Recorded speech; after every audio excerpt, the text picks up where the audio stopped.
definition of an extremist group. I don't quite know what is, but let me tell you about Sea Org Day so we can really just honor what we're doing today, because we didn't even plan it this way. We found out it was Sea Org Day, and it just seems to be the best thing. So fitting. Hail Xenu. Yeah, I mean, this is like just some wild stuff. I don't even know how to explain how cool it is, actually. So they all usually get a day at Disneyland. That's what I remember, is if you had your stats up, it's the day that you get to enjoy life. It's kind of sad. It's the one day. But today's the day that they have to probably sit there, and maybe somebody walked in and said, no Disneyland for you. And that's sad. And that's not our fault. We're out here sharing our truths. It's that structure's fault. So besides the 4 main holidays in Scientology, there are a number of additional days when lesser celebrations are held. Sea Org Day is the celebration of which is largely limited to its members, providing a time for them, among other activities, to publicly renew their commitment to Scientology, the billion-year covenant for Sea Org members. So I wanted to today publicly renew our support for Bob and Liz Ferris, and that Bob deserves a day off, okay? So can we bring on Liz and... Absolutely. Totally. Hi, everybody. Hey, Liz. Welcome. How are you? Great. Thanks for Good. being How are you? I'm pretty good. I got my little sparkles on. I got my headband on. Vanessa I got does love too. it. Awesome. We got Nice. these when Liz was in town, and we were looking for her dad the first time, and nobody knew what was going on. But it was their first time going to West Hollywood for Pride, her and her partner, and it was just such a beautiful thing. And they brought these back for me, and we were like, "Hey, this is our Are you fancy wearing day." the And same- I have a goldenrod dress on, you guys. Oh. Woo! Wow. Nice. That's Nice. I was gonna wear. Perfect. I was gonna wear a goldenrod dress, but I was a little scared that it would have been a little too snug. We don't mind. Oh, now I see yours, V. Thank the same, you. the I'll- headband. Yes, I have my saw the headband. I have my yeah. goldenrod. We're celebrating today, and I even have Beautiful. outfit changes for later. So you guys are Ooh. Nice. Wardrobe In for some- change.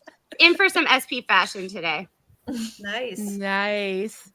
Hi, Alicia. Alicia. Hi, Sorry, how are I say it you, wrong. Marilyn? How are you? Good. So Thank good you to for- see you. Yeah. So, Alicia, if I'm not mistaken, you are the one who introduced all of us to Liz originally. I mean, as far as Originally. us. Yeah, we started yeah. talking like 3-4 months ago, and me and Liz Yeah. talked first, and then her dad popped up as the question, and then going out to go see what was going on became on the table, and that's when she connected with Vanessa, because Vanessa is closer. I'm not in the same state. And so that's when they connected. And so it's really sweet because we all know each other and have our own little relationships, and then relationships all together as well. So it's And so it all beautiful. started because Alicia and I decided to speak up. I mean, literally, Liz Yep. watched our channel and thought, I really feel comfortable with these women and their stories, and I'm going to reach out. And that to me is like, why Beautiful. wouldn't you start a channel if you're ready? Go for it. Okay. Yeah. So Well, very Yeah. organic. It's all very organically Yeah. happened. And who would have thought 3-4 months ago? V, would you have thought? No, not at all. We couldn't have almost scripted our debut better. Honestly, it's like Yep. not something I wanted to do. I almost said no. Like I was terrified too. Oh, thank you, witness. I was so scared, and then I had to think about it, and then I was like, I've been training for this though. Like I do peer support. Who could better go with a survivor of PTSD to the location that they have nightmares about to do a welfare check on their father? Like who could be more prepared? I'm certified in that. And why I just did what I thought needed to be done. Liz, tell them what happened after that though. So after my emotional breakdown there, it was well, I stayed in control. Which part are you referring to? No, you didn't. I mean, you don't have to call it emotional breakdown. You showed emotion. That's why I shook my did. head. And it wasn't like it was just an overrun of emotion. It was just a bombardment of emotion that I was not prepared for. And because she was there, because everybody was there, I was able to remain calm, think of a happy, just get through this. And because of everyone there, I mean, I did get emotionally overwhelmed, but at the same time, we've got to get through this. And I'm working on all my feelers. And we got you. We're here to help you Yeah. out, even from afar. But And I want to I say know. too what they say about, like Leah always says about, they created these warriors. I mean, I swear, Yes. first of all, somewhere in the tech is the key to get out, because they teach you just enough to learn it and battle, because you know yourself and you know your other side that you're battling or whatever. But when we came home, also, something I find amazing is that we find so much strength in each other. Like, I didn't care about the attacks on me, but when they happened to Liz, I got mad. And same with, Alicia, when she sees that what's happening to me, maybe it's not happening to her. And or if it is, maybe we don't even care. We're used to it. But when it happens to one of us, we just, We won't rally. stop. Yeah. Yeah. Like what may start to be like, all right, I tried my best, turns into, all right, you want to fight? Let's do this. Let's stand up tall. Let's scream it from the hilltops. I'm, gay walking up a hill to start screaming, let's go. As evidenced by every single person who freaking just responded to my text and said, yes, I'll be there for Liz today. And Absolutely. that cast of people who are up today, who came to support you and who are going to be here, is the most strongest, most beautiful people I know, because they've been through it and they're here for you. And there's nothing that Scientology can stand up to with that. Nothing. Yeah. I'm And already that's the tearing. point. Yeah. It And is it's really possible. beautiful. It is very It's- possible today. It's so organically grown, and everyone is so supportive. And we've said this, and we will keep saying it. There are so many amazing relationships that you will make once you leave with people that understand and speak the same lingo. I mean, Liz, me and you were texting. You were supporting me when I was doing something that I was like a little nervous of, and you were there for me. And then when it came to you, I was like, hey, I don't know if I can be there, but I'm holding your hand, and record everything, have all the evidence so you know what happened and that you can relook at it later. Because, when you're in fight or flight or trauma, we don't always hear everything as it's happening or remember everything. And I'm so happy that V was able to go with you and that you guys have such a beautiful bond, and how many people are coming on today to support you. I hope one day that Bob Ferris will see this. That is my hope. I that hope so too. one day he will watch this and see how much love there is from everybody. People that are never right. The never ends. Like, thank you. So I'm looking above, like it's the Brady Bunch connection. It's, the amount of love is astronomical. The support has been amazing, and it made a person that never thought they'd stand up and fight be like, all right, my feet are planted. Let's go. Like, I played basketball too. I played softball. Go ahead and bring it on. So it's all about, let's do this. Yep. And we're going to do it with as long as everyone unites. Yeah, Right. I agree. How does it go, Steve-O? Oh yeah, I like that. How come mine doesn't look Come like on, a heart Chad. and everybody else Chad. Come All on, right. I Chad. don't know how to do it though. I mean, Come on, it's a heart. just look, see All right. together. Not a circle. You, Chad. It's I don't know how to just do it. the Nice, ARC Steve-O. triangle. We're all You're doing the in Aaron this thing, buddy. together. Like claw. There we go. Yeah. Going All back to right, hold well, my Oh crayon. Oh my God, did you just do it like a dinosaur? He's just It's clawing because it. Chad's heart is like a dinosaur heart filled Yeah. with love. Now let's But I make Mini feel the Chad same do way. it. Mini Yeah, Chad. Mini Oh, Chad. Chad. I'm sorry, he doesn't have any fingers. I I gotta feel that give him some Mini Chad fingers. feels the same way until Bob gets out. Okay. That's right. Put Mini Chad Okay. into the screen, into the frame. Oh, trying Yeah. to. He's on There top we of my go. typewriter. Close. He's close. He's There on we top go. of my Yeah, there you go. typewriter. Hi, Mini Chad. Hey, He's little the Chad. most popular, Hi, never buddy. in. I know. Yes, he is. Yes, he is. Definitely. Do we have our guest backstage, or do I need to hop up and? Yeah, we have a guest Oh. backstage already. I was gonna say, Can we introduce our special yeah. friend? Yes. please Absolutely. do, and I'll bring him in. Our first OG. Yes. Yes. Whoop, So this whoop. is somebody who just really supported us from day one and didn't ask questions. He heard what we were doing and was like, I got you. You can literally FaceTime me when you're at the gate. And that's the kind of support that we need. Liz. Yes.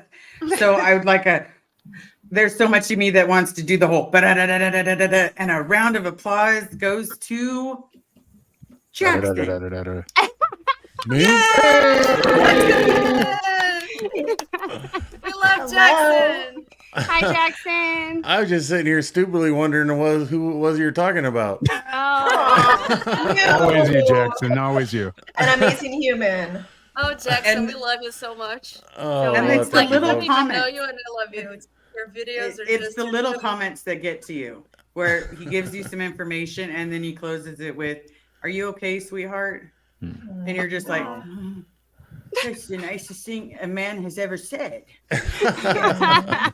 It's so You know, pretty and nice to see people openly express emotion. We're not super used to it. So it's something that is really comforting, because when people are just open with us, we're like, oh, finally. And just like you never ends, like you're pretty good at showing tears if you need to.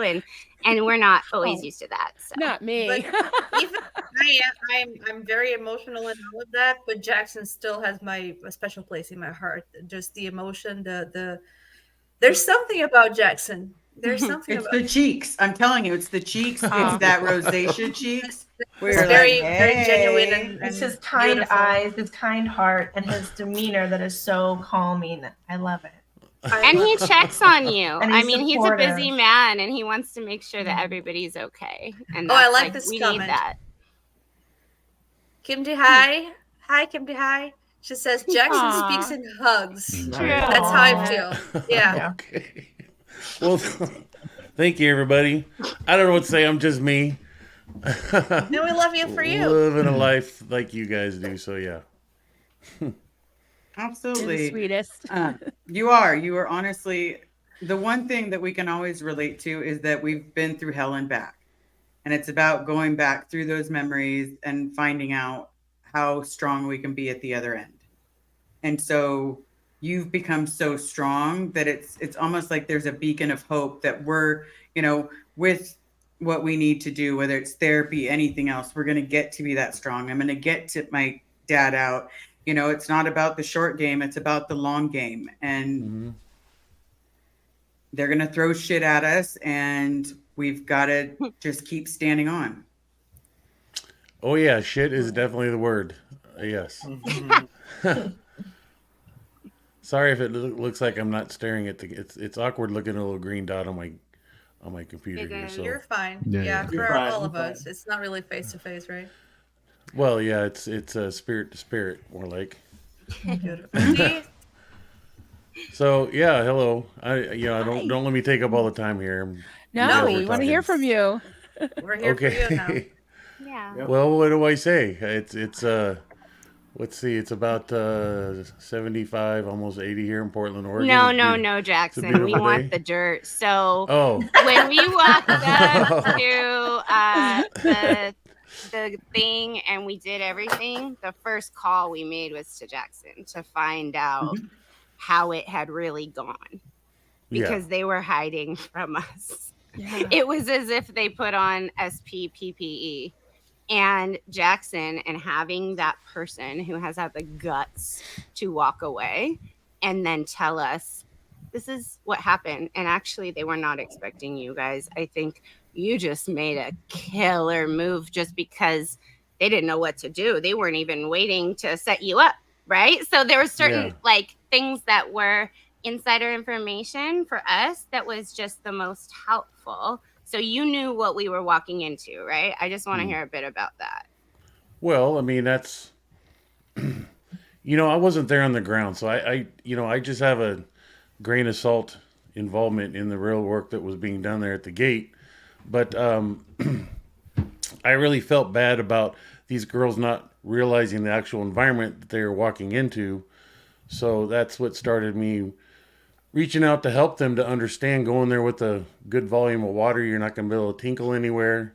They purposely set that front gate up by design to have no available public land to anybody showing up at their gate. So it was easy. And that was, I was involved in that original design of the property. So literally figuring out by surveying the land where the property line was and placing the wrought iron fence on the property line, and the pavers that were out there in the driveway, that was an easy visual for you guys to understand. Once you cross the property line into private property, that gives them the leverage. It was just the whole aspect. How should you guys approach it?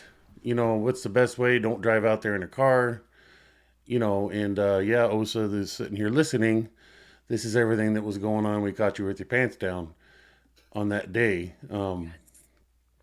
Yes, we did. Yeah. Tell Jackson how much water I brought, Liz. Because of You brought a lot. Yeah. Yes. I was like, we're going out to the desert. I need all these. I even brought like a if you get lost, this is how you purify water thing. Like, this is what we did. Stick a straw in the guys. stream. Wow. Never know. Well, and it was just not going out there, not realizing all this. You think just like anywhere else, you're going to a restaurant, you're going to park in the parking lot, walk up to the door and conduct your business. Well, in this case, it's by design set up so you can't conduct your business, and it's put in the leverage of the church to tell you to get the hell out of here. And that's all they insist with. So, having experienced that for years and years and years and helped develop the procedures to do it, I thought I'd help you all out. It was a fun day. It was interesting. I could see how labored the ladies and Jeff were with the whole effort. I know they certainly didn't expect the amount of work they suddenly found themselves with, to then also include the emotional aspect of it, because that was a tremendous burden. Yeah. So, yeah, I just think there was a number of us at play putting together this whole well-prepared for plan to deal with the best that we could. So, Pete, I did my Girl Scouts at the Ash show downstairs. It was only Scientologists, little girls doing the brownies and stuff. So they try to make everything seem as normal as possible. Like, I could be like, yeah, I'm a Girl Scout, but it was just us and a bunch of Scientology moms. Kind of, it's a trip, but I am a Girl Scout. I think Jackson's probably like a Boy Scout at heart too. That's why we were so prepared, huh? Yeah. I was not. No. Yeah, no, it was quite interesting, the response we got back at them. I just thought, again, proof in the pudding of how creative they get. And but it's yucky, it's dirty. And how nasty. Yeah, it's nasty creative. It's not, anywhere near, let's see what we can do. Maybe there's something we can do to work this out. No, it literally, short of saying the obvious, get the fuck out of here, we don't want you to fuck here language. Mm-hmm. But it would have led to that, I don't know. I just feel we caught them with their pants down. Well, we did. Because I almost would have had more respect if they had said something instead of hiding and cowering like. Yeah, it's just shocking. I mean, any other human being outside the confines of those fences is, you look for another human being, it's like, sure, let me see if I can find them for you or find her. And they actually go through the effort and find it and, here you go. Shake hands. But no, that's just the vicious we had ugliness. to stand in cactus, and that was where we had to wait. And that was by design. So we didn't get hit by a car. And Jackson was the one who told me, that was by design. And I thought, how clever. Yeah, all the way up to the curb. That whole section of dirt from the fence to the curb, all the dirt was filled in with cactus, so people cannot stand in it. And, that's a little trick at your own home. If you want to protect your home outside your windows around your house, put rose bushes or cactus or thorny bushes. People won't try to enter your home through your windows. Just by humans' desire to not get pricked, Wow. Believe me, it's just those. Yeah, the those cactus simple- out there would hurt. Oh yeah, and there's plenty of it. So it wasn't like we just planted one that would happily take up 5 square feet. We planted 10 in 5 square feet just to make it dense. And because it was available up on the hillside, so the Saturday Reynolds projects would go up there and transplant it, dig it up, and bring it down. And anyways, that just them I going don't into think that this. when you installed it, you were thinking, I'm going to keep it a woman from seeing her father who she thought was dead for 19 years. That's kind of the point. It's like you're keeping people out, but you didn't really realize that the barbed wire was for the people on the inside when you were doing it, right? Yeah, and let's talk about that barbed wire, because people talk about the razor wire and the barbed wire. When the whole security system was designed, when I first got to the base in '82, there was hardly any fencing around the property. And L. Ron Hubbard himself had given a directive advice that he did not want fences until over $40,000 of equipment were stolen from one of the outbuildings, and overnight. I don't know the backstory how that came about, but it was stolen, and then it was decided we will put fencing in. But the fencing was to be low profile and not in your face, and not in your face, and it purposely did not want it to look like a prison camp. Funny language, but so a lot of homework was done by myself and 2 other guards at the time, looking for razor wire or something we could put on top of the fence that did not make it look like your typical chain link with the barbed wire stretch across the 3 layers. You did not want that. So a lot of money and effort was spent on putting in chain link fence that blended in with the field of view from a distance. You can't get away from seeing a fence when you're right on it, but when you step back, it kind of just blends into the view and it almost looks like there's no fencing there. So all the perimeter fencing is black vinyl coated chain link. And that's what the purpose, so it just looks like it blends in. So how do we avoid people getting on top? Well, a lot of homework was done, and we discovered this stuff called ultra barrier, which is this angulated stainless steel strips with these punched out spikes that come out of it, and then you can get them in 2, 4, or 8-inch lengths. And we chose the 4 or 6-inch length, but we bought a shit ton of it, and it was installed around the entire perimeter. And we actually had one time where it was truly put to the test, where CHP, or the Highway Patrol and San Jacinto PD, were chasing some bank robbers, and they got in an accident down near the G units.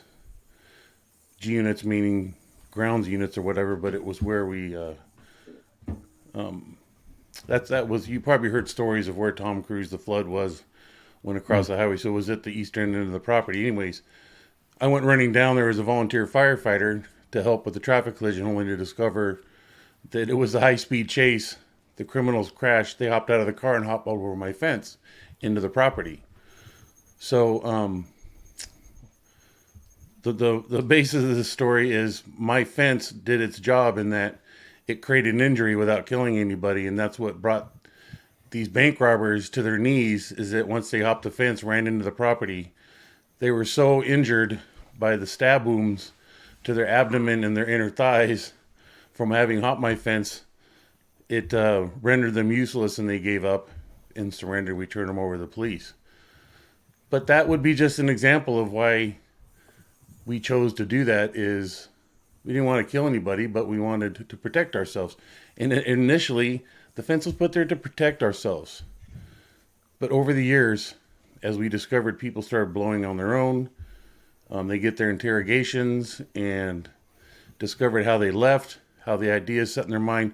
Got the whole story, so we can go back and fix these weaknesses in the security system. Such as if, we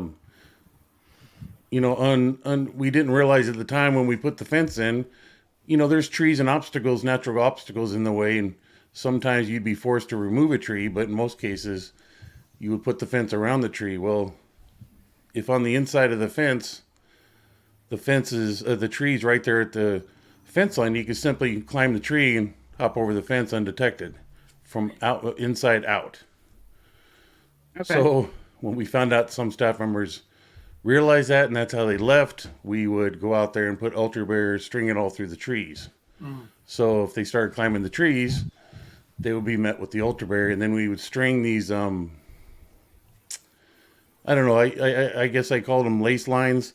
That we would string it from the altar barrier or the tree down directly to one of my fence shakers, so it would pick up vibrations and then set the fence shaker off. If that makes sense. Jackson, we have a question here from Exiled New Yorker. Are there any deer or anything around there? No, not out there. It's not Desert. not around Golden Era. There would have been the property through Happy Valley through the Indian Reservation. You probably heard about that facility, but not where we were. There may have. Well, actually, I'll take that back. Not like you would think, where they'd come wandering down and eat the flowers and fruit off of our trees. They may have been up on the mountain. The mountain behind the property out there at Gilman was called North Mountain.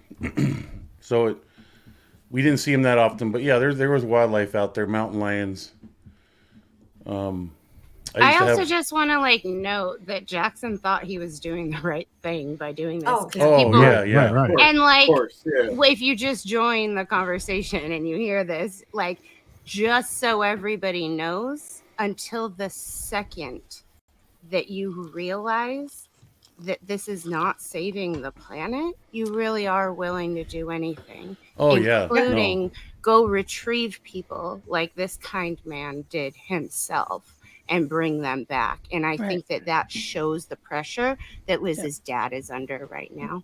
Yeah. Yeah. Yep. Yeah. Yeah. Did Is it- anyone die or get injured trying to escape?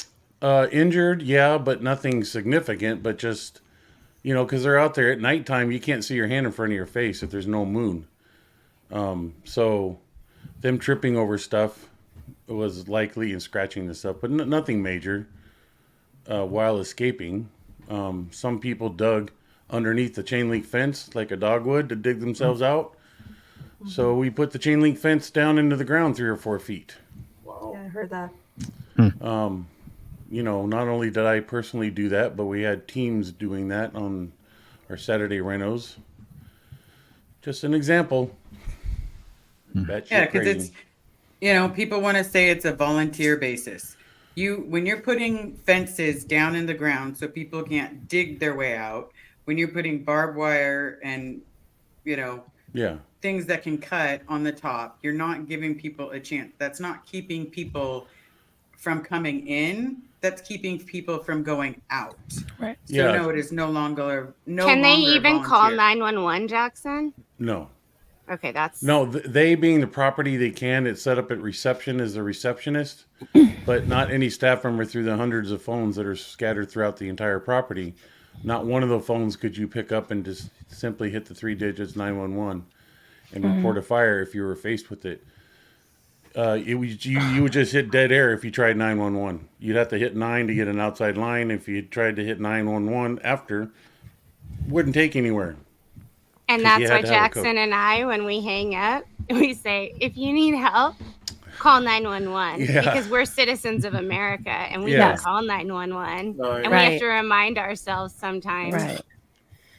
Yeah, it's really batshit crazy stuff. The idea of us being volunteers, I never once was informed of that, nor did I ever believe that that's what I was there for. I mean, this is a lifetime commitment.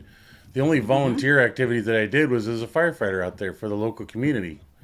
That I did. When you're responding to your call, I was very self-aware of the fact that I'm doing this as a volunteer. Right. Never once coming back or to the base or getting up that morning am I going, here comes another volunteer day of mine, and I got a year ahead of me and another year. I've done 14 years of volunteerism here in the Sea Organization. No. So it's a stupid idea. It's a justified legal separation of, these guys were never committed staff. They were there on their own volition and their own choice as volunteers. Prison of the mind. Excuse my French, but just go fuck yourself. I was not there as a volunteer. And, Yeah, pretty much. To say otherwise just proves the stupidity of the crap coming out of their mouths. And again, there's another aspect of the vicious cruelty that's at play. I mean, yeah, anyways, so much to be said. Someone's comment was, like run like a Nazi concentration or something like that. I didn't see it. But you know what, to answer that question, yes, you muster at a certain time, you're to stand a certain way, you have your job. And if you don't do your job, you're given rice and beans and you're considered a down stat, which puts you in lower conditions. Now, lower conditions in Scientology is basically, can I please beg your forgiveness for something that you're saying I did to you?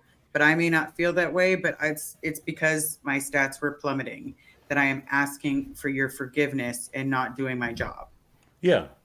Yeah, the conditions was always something that was constantly at play that you were judged off of, and therefore, based off of that judgment, would determine how you were treated as a staff member. Even if you were considered to be in an upper state of condition, a higher state of condition, such as normal or above consistently, that would eventually work against you, and that people would think there's something wrong. There's something odd at play here. Let's look into them, look for any imperfection, and then nail them for it and bring them down into a lower state. Now, these conditions, again, is something designed and defined by L. Ron Hubbard is what your physical environment, your how your life stands at the time. And I guess a way to relate it to you is if, you know, you can either be living a life where all your bills are paid up, you don't have a basket full of laundry to do, your car's washed, everything's in order in your life. That would be considered normal. If suddenly the laundry starts stacking up, you start down trending to a lower state based off of this condition, the state of condition in your personal life that L. Ron Hubbard defined. So, you know, I have found since leaving that there's nothing wrong with having a couple of baskets of laundry stacked up. Mm-hmm. You know, I'm not an emergency or somebody who's in doubt, or I'm a liability to somebody else. It's just, it is what it is. But in the group, that's what was labeled. You had to live, the compulsion and motivation was always to live an idyllic, perfect life. Jackson, tell them what you have to do to get out of liability. It's actually Jesus really Christ. Embarrassing. Well, imagine you're already working a job or held accountable for getting up and reporting to duty at 8:30 a.m. and you can't go to bed till sometime after 11. And then you find yourself in trouble with the group and you're in a lower condition. Well, you have to go through to prove your loyalty and your commitment to fixing what was wrong with you. You had to go through extraordinary efforts and prove it and present it to the group to gain their approval and acceptance back in it. Mm-hmm. So a liability, let's just give an example, as a carpenter, at a carpenter woodworking company. If you were walking along and while one of the table saws are working and you're carrying a metal pipe and you trip and it falls from your hands, gets caught up in the blade and puts that machine out of order, and that company can now no longer cut wood. Well, you're a liability to that group, that construction woodworking company, because of what you did. So the company will pay for having the machine done, but in the Sea Org, you have to pay to get that machine fixed out of your money, out of your own pocket somehow. And of course, yeah, we had thousands of dollars available to us in all of our bank accounts. And you would have to pay for that, get it fixed, take responsibility for the lack of income that the company did not, you know, with their downtime, because now they're not making money. And so that you would be held accountable for that. And every aspect held accountable. So you have to figure out what you got to do to make up the damage, present it to the group, and in the case present it to the group, you have to walk around and tell everybody what you did, how you made it up, and have them agree to let you back in. Yeah, if there's 100 staff members, you had to get 51 of those people saying, yes, we accept you back in the group based off of what you presented to us. And only then could you be upgraded to the next condition. If you got only 49 that said yes and 52 that said, or 51 that said no, you'd have to reevaluate that condition and figure out what it is to gain 51 yes and 49 no's, you know? So, but, you know, of course, ideally you'd go, yeah, I got 80% of it or 90%, you know, you would feel better about yourself. But minimally, that the first call of duty when you're in such a condition is you would stay up all night just to prove that I gave up my sleep time to go sweep the floors or do the dishes and relieve the galley crew of extra work to, allow them to get more sleep. I mean, that's literally how you would present yourself. I did this to allow someone to get more sleep, or I did that to relieve. It's just like, what the frickety frack. And over a course of time, it just, the idea of working through your sleep. Uh-oh. Sorry, I didn't expect that. How's that? Did you guys hear that? That's all right. Oh, Yeah, you're You're, fine. you're popular. It's okay. You're yeah. fine. And it eventually presenting in your presented liability formula and asking everyone's acceptance back into the group, it's just like people like, yeah, you stayed up all night. Who gives a shit? We all do that. I stayed up late for the last 3 nights, and I'm not in a lower condition. So what's any different than you having done it as an effort to get back in good standing with the groups? I'm hoping this makes sense to you guys. It's the self-sacrifice that's just expected. That's why, Bob just, if somebody is, there's all this pressure, you're expected to extreme self-sacrifice. pressure. Yeah. Yeah, your self-care is not taken into account. It's just Yeah. your loyalty. No, oh God, no. Because if all of a sudden you jumping into a volcano to somehow get the permission of the group's forgiveness, you would do it. You would do the worst case scenario. You want me to scrub the toilet? Oh, with the toothbrush? You got it. I will do it. Let's do this. Yeah. Can't tell you how many times I scrubbed the entryway to right by where the mess hall is and the ethics office, scrubbed it with hands and knees, scrubbing it. I'm not sure our listening viewers can understand the fact that there's a modern day organization that makes you go through making up the damage you have done. I mean, I guess the only way you can relate it to is if your kid did something, got arrested, or did something wrong as a child, and you're trying to figure out what kind of discipline to add to them. What is that? Send them to the room. They don't have TV for that night or something. Time out or something. Time out. But even then, Jackson, you're talking about an accident, falling. I know. Yeah. And that's what's so wild. It's not even. It's not a choice. Yeah, it's not a bad choice. Yeah, there's no choice in the matter. It's you instantaneously absorb that degraded feeling that I'm in trouble and I got to get out and no one's around to help you. I mean, there's internal ways to help you. I mean, they do offer you can go through this internal corrective path, and where you voluntarily, there's a voluntary effort where you can go to the qualifications division and get help by somebody. You can reread a policy letter that maybe there's something I didn't understand it, and use that as your bullshit excuse to get out of your condition. It goes, I didn't understand the keeping Scientology working policy, and you go, ding, ding, ding, that sounds good in my liability form, so I'll go word clear it. And I'll method 9 word clear. That's even a deeper effort to try to understand something. And go, hey, this is what I did. This is what I did. And it took me 8 hours and I still got my job done and whatever. It's just the crazy efforts. It's really hard to compare it to an everyday common life of your normal human being on planet Earth. Even prisoners in today's world, they get their sentencing and they go to prison, and most of them just sit in their cell. Well, we would be expected to figure out how we're going to repaint that cell without any supplies. Right. Get the paint off, get it scrubbed down to the original concrete, and do it the standard way of repainting a wall, but nobody would offer you any supplies, and you'd have to figure out yourself how to negotiate getting the tools, negotiate getting the supplies, cleaning up the paint, legally getting rid of the paint as waste, and then figuring out how you're going to buy the paint and how much paint. You see, that's just the shit that you got to go through as a Sea Org member.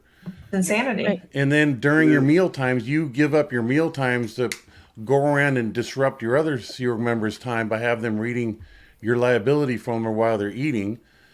And it wasn't uncommon because you'd go make copies, because to maximize your efforts, you would make 40 copies of this so you can go around and leave it at 40 different people and get one signature, and one time there's 40 signatures. So doing the math, the more signatures you can get done, the better. And people would even criticize you for did you pay for all these copies, or did the org pay for you Xeroxing all those? So There's then always something wrong. No matter how hard you try, it seems like you're always in the wrong. It's always Yeah, always. you, never Yeah, Scientology. you're never, always never, the never, problem. never. Yeah. Always. But if There's- you do something good, like it's have expected. something good happen in life, Right. no, they'll take the credit for it. Well, They'll I be will like, tell it's you 'cause this, you were that- on course. You know, there, I undeniably, I did get acknowledged for doing something good once, and this was born after this idea came to my mind of, at the time, the life orientation course, for those of you familiar with, it was a course that L. Ron Hubbard designed to help an individual figure out what his hat in life is, what drives you to who you want to be. If you want to be a doctor, you want to be a film director, you want to be a tow truck driver, you want to be a concrete truck driver, you want to be a researcher, whatever. The life orientation course helps orientate you to life to then figure out what it is you want to do. So, when I did that, I remember realizing myself, I'd already realized this early on in my life, but my hat in life is to help people. So I was already a volunteer firefighter at the time, and there was a pretty major accident not far from the property that I took myself and the guards down to deal with, and we had to run a little routine securing traffic to get the scene secure before the engine rolls up and have everything pretty well on hand until I had an ambulance available to transport these people. So I decided, COB deserves some good news on his plate. So I put together this whole debrief on what happened on this incident and my guards that were involved, and how the good results from the victim of the accident and what she had to say when she was transported and being thankful. That's just natural human stuff. So I figured he can use some good news. So I put together this whole package. I submitted pictures with it. And then we had a base briefing where he comes down on Saturdays. And at the beginning of the base briefing, all the base staff, there are 900 people, and he's standing there up front, and he pulls out this goldenrod, which you probably all have heard of goldenrod. Mm-hmm. And not all goldenrods were negative, but it was 99.9% of them were, but in rare cases you would get a good goldenrod where it was being declared as an ethics directive, and that, the following people are hereby commended and promoted. And I was like, what the hell? He listed out myself and my guards, and he read out the whole write-up that I gave him to all the base staff, and I became a Sea Org officer at that point, where he promoted that to me. And I think one other of my guards. But we got this public announcement that we did good, and here's the result of having done good. So I can't say there was never a time, but I did get promoted. He was like just straight dispensing your existence. Yeah. Whether it was going to be good or bad. And when you say COB, you mean David Miscavige, correct? Yeah, that's a self-assigned title, by the way. Nowhere in L. Ron Hubbard's written works was there's a title in the Sea Organization or in Scientology that somebody can attain the position of chairman of the board. It is my understanding through the word on the grapevine at the base at the time that Dave was always admirable of Frank Sinatra and that whole clique out there in Vegas. Yeah. How Frank Sinatra himself... The Rat Pack. Yeah, the Rat Pack, and that time era, how he was considered chairman of the board just as a social default identity that they gave him. There was this board that existed that never existed. But these board of musicians that had a major influence in Vegas, they gave Frank Sinatra the title of chairman of the board. And then you mean the mob, right? The Rat Pack. Well, yeah. I mean, the unspoken in your face mob, yes. But that was my understanding, and never in the writings and works of L. Ron Hubbard was there anything saying this is a job or position that is hereby designated and anybody can be assigned. Yeah, that was Dave Miscavige's self. Just like this ecclesiastical leader. I'm sure Dave spent months trying to figure out how to properly pronounce that word, let alone know what it was. And that was just language that came out in the public eye through some Corinne Powell or some attorney responding to some legal lawsuit that how dare you come after our, what should we put here? What should we put here? Oh, put ecclesiastical there, So they released this public statement of our ecclesiastical label. And Dave probably for the first time was like, what's this? And that means the highest religious order, and hey, it sounds great to me. Call me the ecclesiastical leader. It literally is fucking bullshit. Sounds That religious. he is even an ecclesiastical leader. He's not even a leader of any, whatever. He's not even a leader of himself. It's just, what the hell? Sorry, Jackson, that leader. was literally me texting you because I was trying to send Nora the link again because she will be here any moment. Oh, Yay. She's having a little thing. Can we just- But I literally accidentally texted Jackson and I heard it go Oh, off. So that's I'm right. like, it's just me. Don't worry, you're not. She's like, taking her coming around. responsibility right Yeah. now, guys. Can we take Before some somebody questions is. from Jackson before? I was going to say, we must have some. Yeah. Yeah, we have Yeah. some. Yeah, All right. Marilyn or Sure. Okay, here we go. From Jeff. Question, Jackson. Did you have any fire apparatus on the base proper? No, and as a matter of fact, during my tenure there, I was, because of my attainment as a fire apparatus engineer, which was kind of significant for me as a firefighter, but Yeah. the base themselves knew my attainments as a volunteer firefighter. They started telling me that we should look into obtaining and owning our own fire apparatus, and that's our own department. I kept telling them, no, you're batshit crazy. The obligations and responsibilities we'd be taking on, we'd never be able to uphold, and we'd just look like foolish idiots. Like the Three Stooges running around with this fire engine. We thinking we're saving the planet, and the outside world's going, what a bunch of fucking idiots. Just because they got money that bought themselves a fire engine, it would be an insult to the fire service. After I left, Danny Done It Again, or Danny Dunnigan, who's in security, we called him Done It Again because he always did something and he done it again. He went to my captain at the station soliciting him, hey, we're here to get recommendation from you of a type of fire apparatus we are interested in buying for our property. So he was like, I just spoke to him this last week about it, last Thursday, as a matter of fact, my captain, and he gave me the whole lowdown of, I gave him this direction, I told him to do this and do that, and this is my recommendation. They went back and they did the complete opposite, bought this huge aerial ladder, just an aerial ladder truck, 75-foot snorkel truck, and it just sits there, and it's like a seamstress, and I always use this as a reference, but it's like a seamstress buying a fire engine and thinking she knows everything about it, or they know everything about it, and it just sits there and starts rotting because nobody knows how to run it. But they got a fire engine. So that was just You're so probably serious. the only one who brought any professionalism to that position. I would believe so. I mean, there were some guys that, introduced their own, but I truly recognized at one time that waking up to OSHA regulations and going, hey, we need to get these safety standards put into play and get these people educated on this. The electricians, becoming more aware of the high voltage at play and what's the do's and not do's, and talking to the chief electrician and stuff. Yeah, I mean, I can proudly say that I was somebody that started instituting that, whereas before they just would trip across haphazardly how to deal with stuff and do stuff. There's another question there.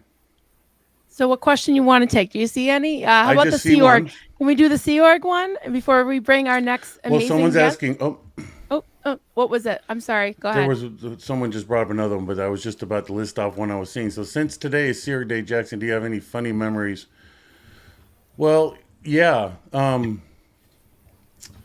remember one Sea Org Day when and I would say this is probably in 1990, 89, 91, 92, where we went on full on out on the base, where we got jet skis for the newly developed lake.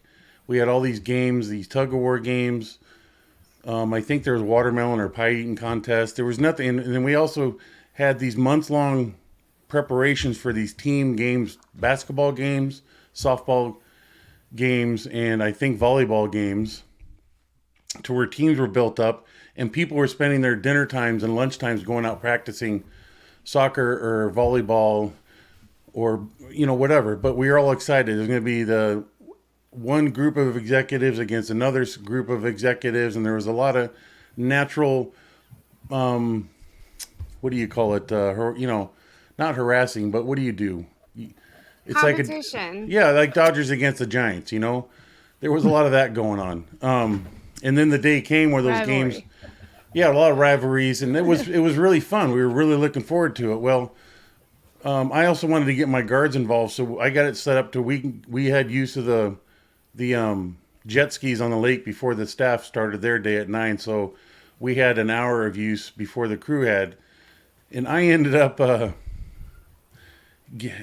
of my guards ran into my leg and pinched from the nose of his jet skis into my jet skis and gave me this just short of, he probably got, the impact was so hard that it was probably just like a half a pound short of actually breaking my femur. The impact was so hard, I had this deep, deep, deep contusion. And I was like, holy smokes, what a way to piss in my own cornflakes for the day. And I walked around, I was in so much pain, my whole leg turned black and blue. And I had to walk around in pain, but it was kind of humorous to me. At least we had a great fun. That whole day was fun. All these competitions that we had, a lot of rivalries finally got to work themselves out. Somebody else got injured that day, and it just was strange in how there was no organization. There was kind of an idea there was organization. When we got out there, we don't have fun that much, so we didn't know how to have fun safely. And these significant injuries would result. Someone get rope burns, like major rope burns on both their hands from the tug of wars, because everybody would be giving it all. No one thought about providing everybody with gloves. Right. Well, somebody just changed things up. I don't know what happened there, but Yeah, we're gonna bring I'm Nora sorry. in soon. Somebody was Oh. asking if there's a donate button, so I put the QR code there on the corner, Yeah. and then I see.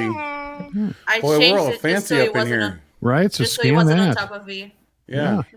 And Yeah, I the got moderators the- are putting up the links to There. the GoFundMe, and There's the Yep, you QR got code. it. Yeah. If you can't see it. I know it's crazy. yeah, Yeah, there you go. There you How go. is it? Ding, ding, ding. There you No, go. it's hard. This is hard to do. It's part of my responsibility for No, being I didn't assigned get it. down here in the lower right-hand corner.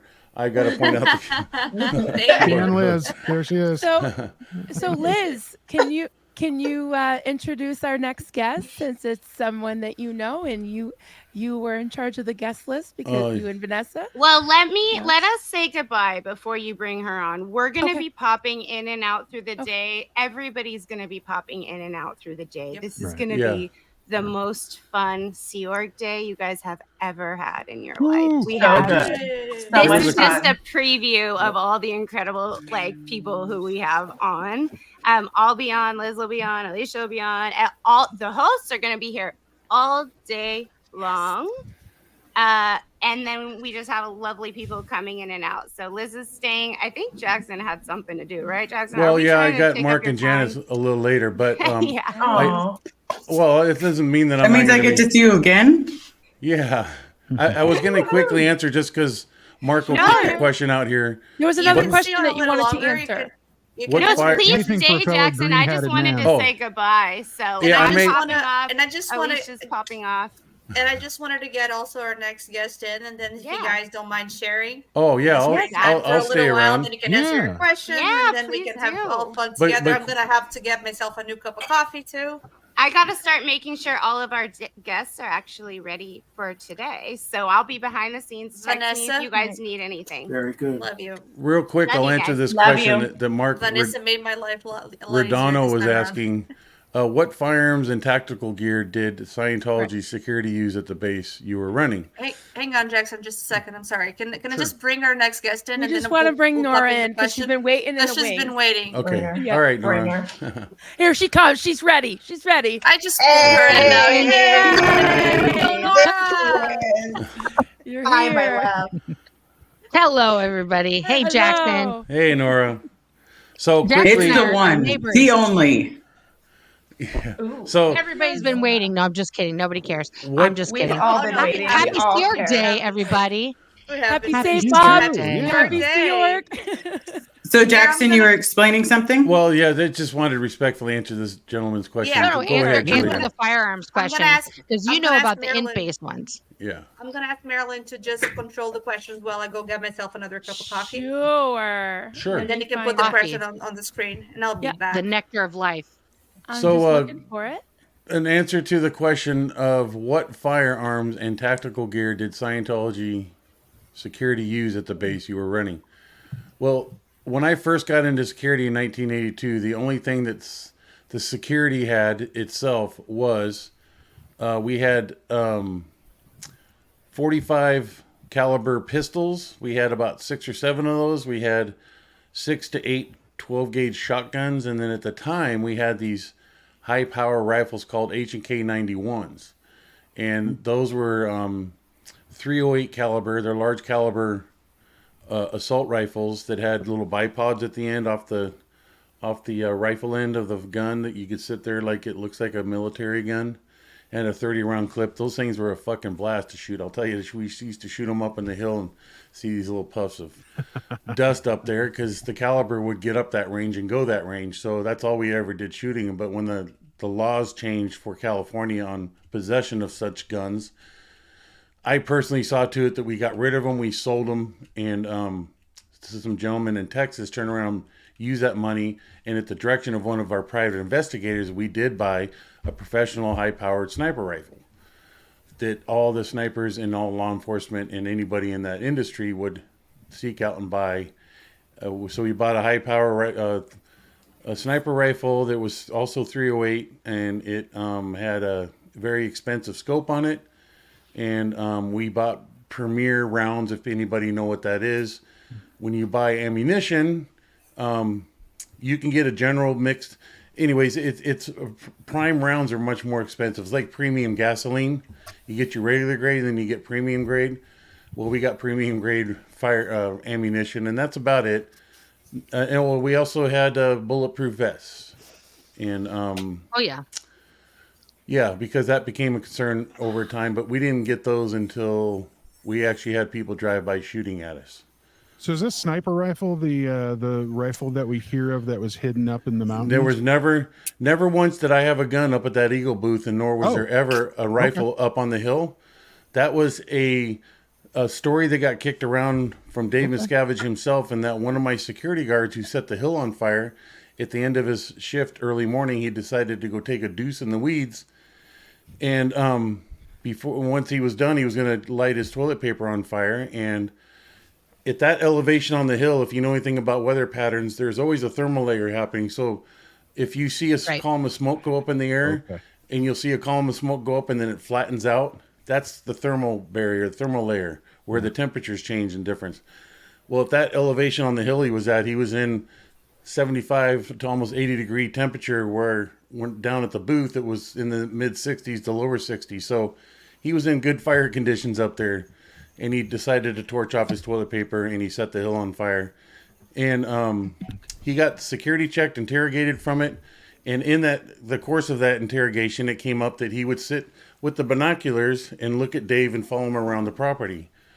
And Dave translated it into, I told you that people are spying on me, and he had me in his crosshairs the whole time. And then it ruined the guy's life. Yeah. And somebody's a little bit paranoid. Yeah, and there never once I had that rifle secured that only 3 people had the keys to, and it was under security alarms that even if it was accessed, nobody even knew that it almost existed. So even Dave himself. But we had it for our own defense, so we could sit there and pick people off the mountains that are coming after to try to take Scientology out. I mean, that is a proper security concern. You know, when you're going to defend against threats, you think about those kind of things and how you're going to prepare yourself against them. But yeah, I'm sorry. Shit hit the fan. He couldn't wash his hands. Yeah. He was on fire, so I'm going to go with no. Just to disabuse people, the idea, no, never was. I had a 12 gauge up there once to protect the guard because one night he was sitting there and a mountain lion crossed right in front of the little slit. And it laid down right there in front of him. He had to sit there and like, I got a mountain lion sitting in front of me. And the first thing I had to get up to that guard was a couple of rolls of toilet paper after that experience. And then I got a 12 gauge shotgun up there for his own means to keep himself safe, to protect against the mountain. So that's the only, during my tenure there, up until 96, there was never ever a high power rifle sitting up on that hill. Okay. Never. So I hope that disabused people. So yeah, thank you for clarifying that. Absolutely. Yeah. Is it my belief that they could have done it and would have done it afterwards? Well, they took the guard away from that position and put a high-powered camera, pan-tilt zoom camera up there. So because they were running out of manpower, so now they have just a pan-tilt zoom camera up there replacing a human. Sure. So I'm sure that they don't have a Breaking Bad scenario set up in the trunk of a car that you can activate with a remote control. If anybody saw Breaking Bad, when I saw that, it's like, wow, that's a Sea Org arrangement going on right there. Wow. But anyways, I hope that answered that question. I'm sorry, Nora. We still need to soak in you're joining our It's all good. little happy club Jackson, here. you have so many stories, my friend. One day we'll get together, me and you, and we'll just tell some crazy wackadoodle And stories together. we need to create some merch for Nora where she says, well, my story begins like this, and she's always, it's like it's just something I've noticed in your highlighter. That's because I'm a California girl. That's just straight well, up. there Cali. you go. It is. That's what am I gonna say? I own it. It just was. I was laughing my ass off one day where you're trying to explain something. And you were saying more likes than the topic at hand, and it's like, we got to create a T-shirt for this. Hey, at least you don't have a thing that's like, don't you know that she's amazing? Don't you know, Margie? Yeah. Oh, now you made me remember. I'm trying to remember. Do y'all remember? Liz, do you remember the girl that was? Oh crap, Anamika. She was a reg, I believe, in the actual reg office, and it's gonna break my brain. She got married. I was a bridesmaid in her wedding. Anyway, we used to do a whole like Midwest thing forever. And I used to call her Pam and she called me Barb. And we would just sit there and be like, hey, Pam, how you doing? Don't you know? How you been today? And she's like, hey, Barb. And we would talk to each other like this, like back and forth. Oh, yeah, it's been really bad today. The reg office is just down. Our stats are way down. It's just like in the garbage can. And oh, no. And one day we had been doing this for like 10 minutes. And I went up to the course room and I was like, okay, everybody, it's time to start course now, don't you know? And I couldn't drop the accent for the life of me. I was like, squeeze the cans there. Okay. It was really bad. He was like, are you from Wisconsin? And I was like, no, definitely not. I'm from California. No, I was answering a question. She was grabbing on us. Who's changing the screen layout? And I said I was. I did it. Because I'm trying to. It wasn't me. I am going to dip out to make a quick phone call to return that early ringy dingy that was happening. Okay. And then I'll come back to y'all. Thank you for joining us. Right, Thank you so Jackson. much. I heard your face. What is it? Right? That's how you remember the chat. How is it, Chad? Kids do that thing with their fingers. I could draw it. Oh, yeah. I could draw it. Right? Yeah. You can draw it. You can draw it. Chad's going to draw it. Yeah, Chad can draw it. Okay. His crowns have I like this one, Nora. Okay. This is a very Now, complex Jackson one. got to tell a fun Perfect. Sea Org day. Oh, I don't know how to do Yes. that. That's where it got. I knew it. That's I where knew comes. it. And I said, I'm going to do it. And then I lost it. So Jackson told a fun Sea Org Day story. So I want to say that Sea Org Day was a bag of lies. Like they recruited me with Sea Org Day when I was a young kid because I said specifically I didn't want to join the Sea Org because I was a basketball player at the time. And I was like, well, I don't want to give up basketball. And they were like, well, we have an Olympics that we do every year. And all of the orgs compete in this tremendous Olympics, and we only pick our most elite athletes to compete in this, dynamic Olympics that we practice for all year for all of the sports. And, if you're telling me you're as good as you are at basketball, you've been playing since you were 7 and now you're in high school and, you're already on the varsity team, you could be our star basketball player on our Olympic team for Sea Org Day. It's international. We have international players. So this is great. This is perfect for us because you could be the captain of the basketball team. And I was like, oh, well, this is even more important than I could captain this team. There's no practice. There's no like time to get to, form a team for any of these sports that are played. Mostly it's tug of war. There's a huge tug of war that takes place, some football. There is maybe some basketball thrown together for 3 seconds. People pick teams at the last second. And then I'm trying to think, maybe people play volleyball. Which one are you talking about? Was there a softball ever? Maybe some softball, and then that's it. Then the big thing that happened, and it got canceled like the third Sea Org day that I went in, most of the women would be like, shopping, and they would just like show up at Sea Org day for the like little muster that happened, and then they would break off and go shopping, or they would just go to the beach and get tan, or as what would happen with all the Sea Org members, because we're all like indoor people, and so they would just get incredibly sunburnt because they would just fall asleep on the beach. They would put like one layer of sunscreen on, flip over, and then just get like lobsterized. Then they would all show back up for the dinner that had a talent show. I'll put that in gigantic air quotes. That was awful. People telling a comedy routine that was roasting their captain or something, that the captain would sit there and be like just taking notes, that they would get like an ethics thing. People getting outrageously drunk for one night only that was allowed. It was like the 2 times a year we were allowed to have alcohol. Sea Org Day and the Bosun's Party, which happened at Christmas time. And then after like 3 years, we weren't allowed to have alcohol anymore. And I'll never forget, I got called down to the LRH comms office, Liz's old office, to talk to the deputy LRH comm. What was his name, Liz? The guy with like reddish hair. What was his butt? Dusty Dallas. No. No. Dallas? The guy, he came in and out a little bit. He was like really pale reddish hair, like reddish blonde hair. But anyway, I worked with him to like find the references on why we shouldn't have alcohol one year. And I remember I got so much shit because like as a word clearer, I had to like find the reasons why alcohol should be banned at Sea Org Day and the Bosun's Party. And so like I found every reference and the definitions of why alcohol was bad for you as a thetan, and as like a spiritual being, and why LRH was specifically banning alcohol. However, LRH also said in many different ways throughout that, like it built camaraderie. He would give his C members rum and like all this stuff. And like, so it was all conflicting.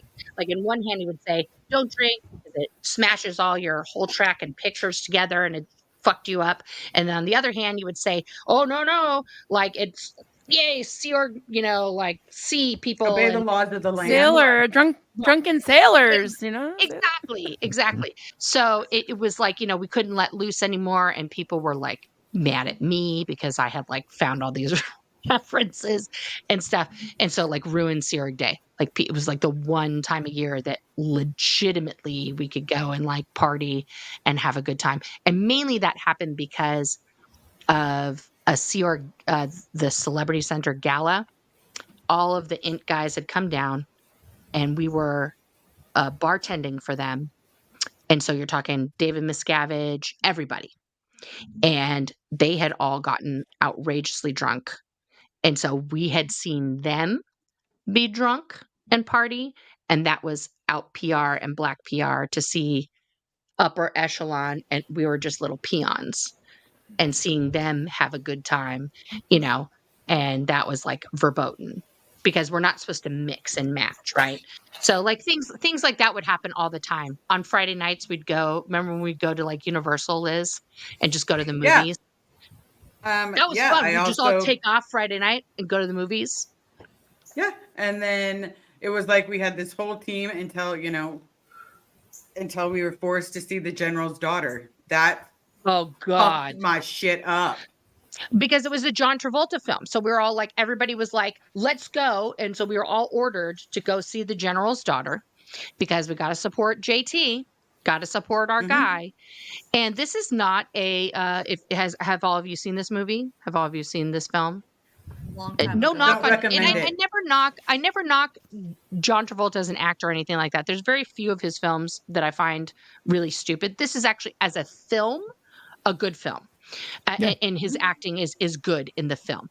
However, trigger warning: there's a lot of essay in the film. It's about essay, and it is a very intense film, which we did not know that going into this film that the movie was about. We were not allowed to see a trailer or anything prior to going to the film, so like we didn't know anything other than John Travolta's in the movie. Yeah, I We were not remember ordered thinking, to go see Eyes oh, Wide Shut. However, but I we knew what specifically that one was remember. about. I know, Yeah. but on General's Daughter, as unenlightened as I was, because again, we weren't allowed to see previews. We'd see the billboard ads and stuff, like going to the Bronson or the Wilcox. Mhm. But then all of a sudden, it was like, oh, we're sitting here. It's going to be about a man and his daughter. Military, Yeah. yes, Liz, as yes. bad as you think it is. It's very Yeah, it was graphic. horrific. It's right up there with what the fuck you no what Well, and for Butt cheeks anybody, and clenched. I hate to break the news, there are plenty of women in the Sea Org who have a more than one incident of SA from their spouse, from other people, and that is never handled appropriately in the Sea Org or in Scientology, period. Do we have to pay for our own movie tickets? Yes, we did. There's only been like one time in the history of the Sea Org that I know of where Tom Cruise set up a viewing of one of his films. Other than that, here's one true fact: when Battlefield Earth came out, Sea Org members were forced to go see that multiple times in the theater to make it a blockbuster hit. In fact, they almost got the RPF when I was on the RPF, because I was on the RPF when that came out, to go see. They were so desperate for people to see that in the theater that they almost bust the RPF over. And then they were like, that's a bridge too far. Because mostly they were afraid we were going to like escape. Get away. Make their escape. They weren't afraid we were going to hate the movie so much that we would take off from the theater. They were just like, this is a moment where it's dark and we're in black and gray. They wouldn't be able to see us enough that we would just run out of the theater. That would have been kind of good, though. I still remember the day that I was like, I've had it. I'm tapped. And I ran out the back door, where everybody gets picked up for the shuttle to go home. I ran out the back door at a light brisk, and immediately I go right, and I'm heading towards Franklin. And then all of a sudden I'm like, nope, we're going to go left. We're going straight to Hollywood. I'm going to Mann's Chinese Theater. Fuck this. Right. No, like, I remember, I was a lot younger. I probably couldn't hop over as many fences as I did then. But I remember, like, I was just like, I'm done. I'm spent. They followed me all the way around for 5 hours until finally I was so fucking exhausted that I was just, okay, damn. All right, let's go back. Fuck this shit, because I can't keep running. Like, I am not an Olympian. No, I think every time that we end up blowing the unauthorized leave, what's ironic about that is that you're told you can leave anytime you want. Mm-hmm. You don't have to stay. You just have to leave legally. That's what they want you to do. They want you to leave legally. Do it the right way. Just do it the right way. Just come back and let's do it the right way, because we don't want you to get declared. Because that would just be so bad for your family. Just come back so that you can get sec checked and do it the right way. So the first time that you ever blow, you're like, oh, okay, that makes sense. I don't want to lose my family. I don't want to lose my friends. I'll do it the right way. So like the first time I blew the Sea Org, it was after I'd gotten trained at Flag, and things like that. And like, the first time I actually tried to leave the Sea Org, I knew rewind all of that. The first time I knew I wanted to leave, it was after my dad had passed away. He passed away suddenly on a Thursday after 2 of a massive heart attack, went through a whole shebang. And I got severely, what I know now is like severely depressed. I was in a total depression, wanted to die, like the whole gamut. And I kept feeling like I was going to run away. So I decided I'm going to put myself on a leaving staff routing form. Like this is the logical thing to do. And there's an actual routing form that you can do. And I was in HCO at the time, which is the Hubbard Communications Office. And per all of the Hubbard policy letters, you're not supposed to tell anybody that you want to leave staff except like the Hubbard area secretary and like the ethics officer. Those are the only two people that you're supposed to tell that you want to leave the Sea Org. And that person happened to be my boss at the time. So I was like, okay. So the next day I went in and I wrote out the routing form, and I put myself on this routing form, and I thought, this is the right way to do it. Like, I'll put myself on the routing form, I'll start the routing form, and I will just do this. And I wrote out the routing form, I put it on her desk, and I wrote her a note, and I said, can we please discuss this in the morning? Like, I really, why I wanted to do it. The next day I came in, and the CO somehow, instead of talking to her, instead of talking to me, she went directly to him, which is like two bosses above her. Okay. And I was nobody at the time. I was the recruiter or something. Like I wasn't even a big wig. I wasn't a big deal. He came up to me and tore up the routing form in front of my face and said, fuck you. You are never leaving here. Who do you think you are putting yourself on this routing form? This is bullshit. And just told me, like, you're not going anywhere. And I was like, what? Like, like you can't leave here. You're not leaving here. And I was just like, how am I? That's what you're supposed. But you can leave at any time. That's what they say all the time. So, no one's being held even against though their there's will. the routing form and it has steps on it, and I was doing the steps, I could. At that moment, I was like, there's no escape. And so the next time I just ran away, and it was like being in the CIA. I stole a car from my mom's house. I waited for them to come home, and I felt really bad. I left her a note on a card. She thought somebody stole it. So they called the police and everything. Then they got my note later. Then they had to call the insurance company back and be like, oh, just kidding. My daughter borrowed the car. I didn't realize she left me a note. And so then they were freaking out. They figured I went to my grandparents' house. I called her later and I was like, you can't stop me. And then, she ended up meeting me in Northern California. And then I ended up coming back, because I didn't want her to get in trouble, because like I knew it would mess her up. And I spent 3-4 months on, doing hard labor until they were like, okay, you got to go back on the job. And it was just like this cycle over and over. I ran away a couple more times, and then I ended up on the RPF. I ran away a couple times from there. And then finally, left in spectacular fashion by trying to unalive myself. That was the only way. And then even doing that, the RPFIC came to the hotel where they were holding me with sirens blaring on a little security car that he borrowed, and looked me dead in the eye and said, so are you going to knock off all this case on post and come back and finish up this program or what? Literally, even in that moment, wasn't going to let me leave. And there was a piece of me in that moment, guys, where a part of my soul was still saying, you got to go back. You got to go back. Yeah. And I somehow had strength to just go, no, Alex, I'm done. Like I gathered strength to say that. And he said, I like had my arm on the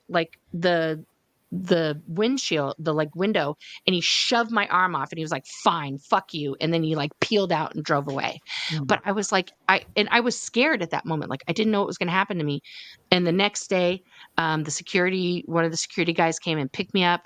We got my stuff, and then he just took me to HGB. They made me like stare in the camera and say, I'll never say anything bad about Scientology. I mean, I don't consider that I'm saying anything bad about Scientology, because people are like, well, aren't you saying bad stuff? I'm like, no, I'm just saying truth.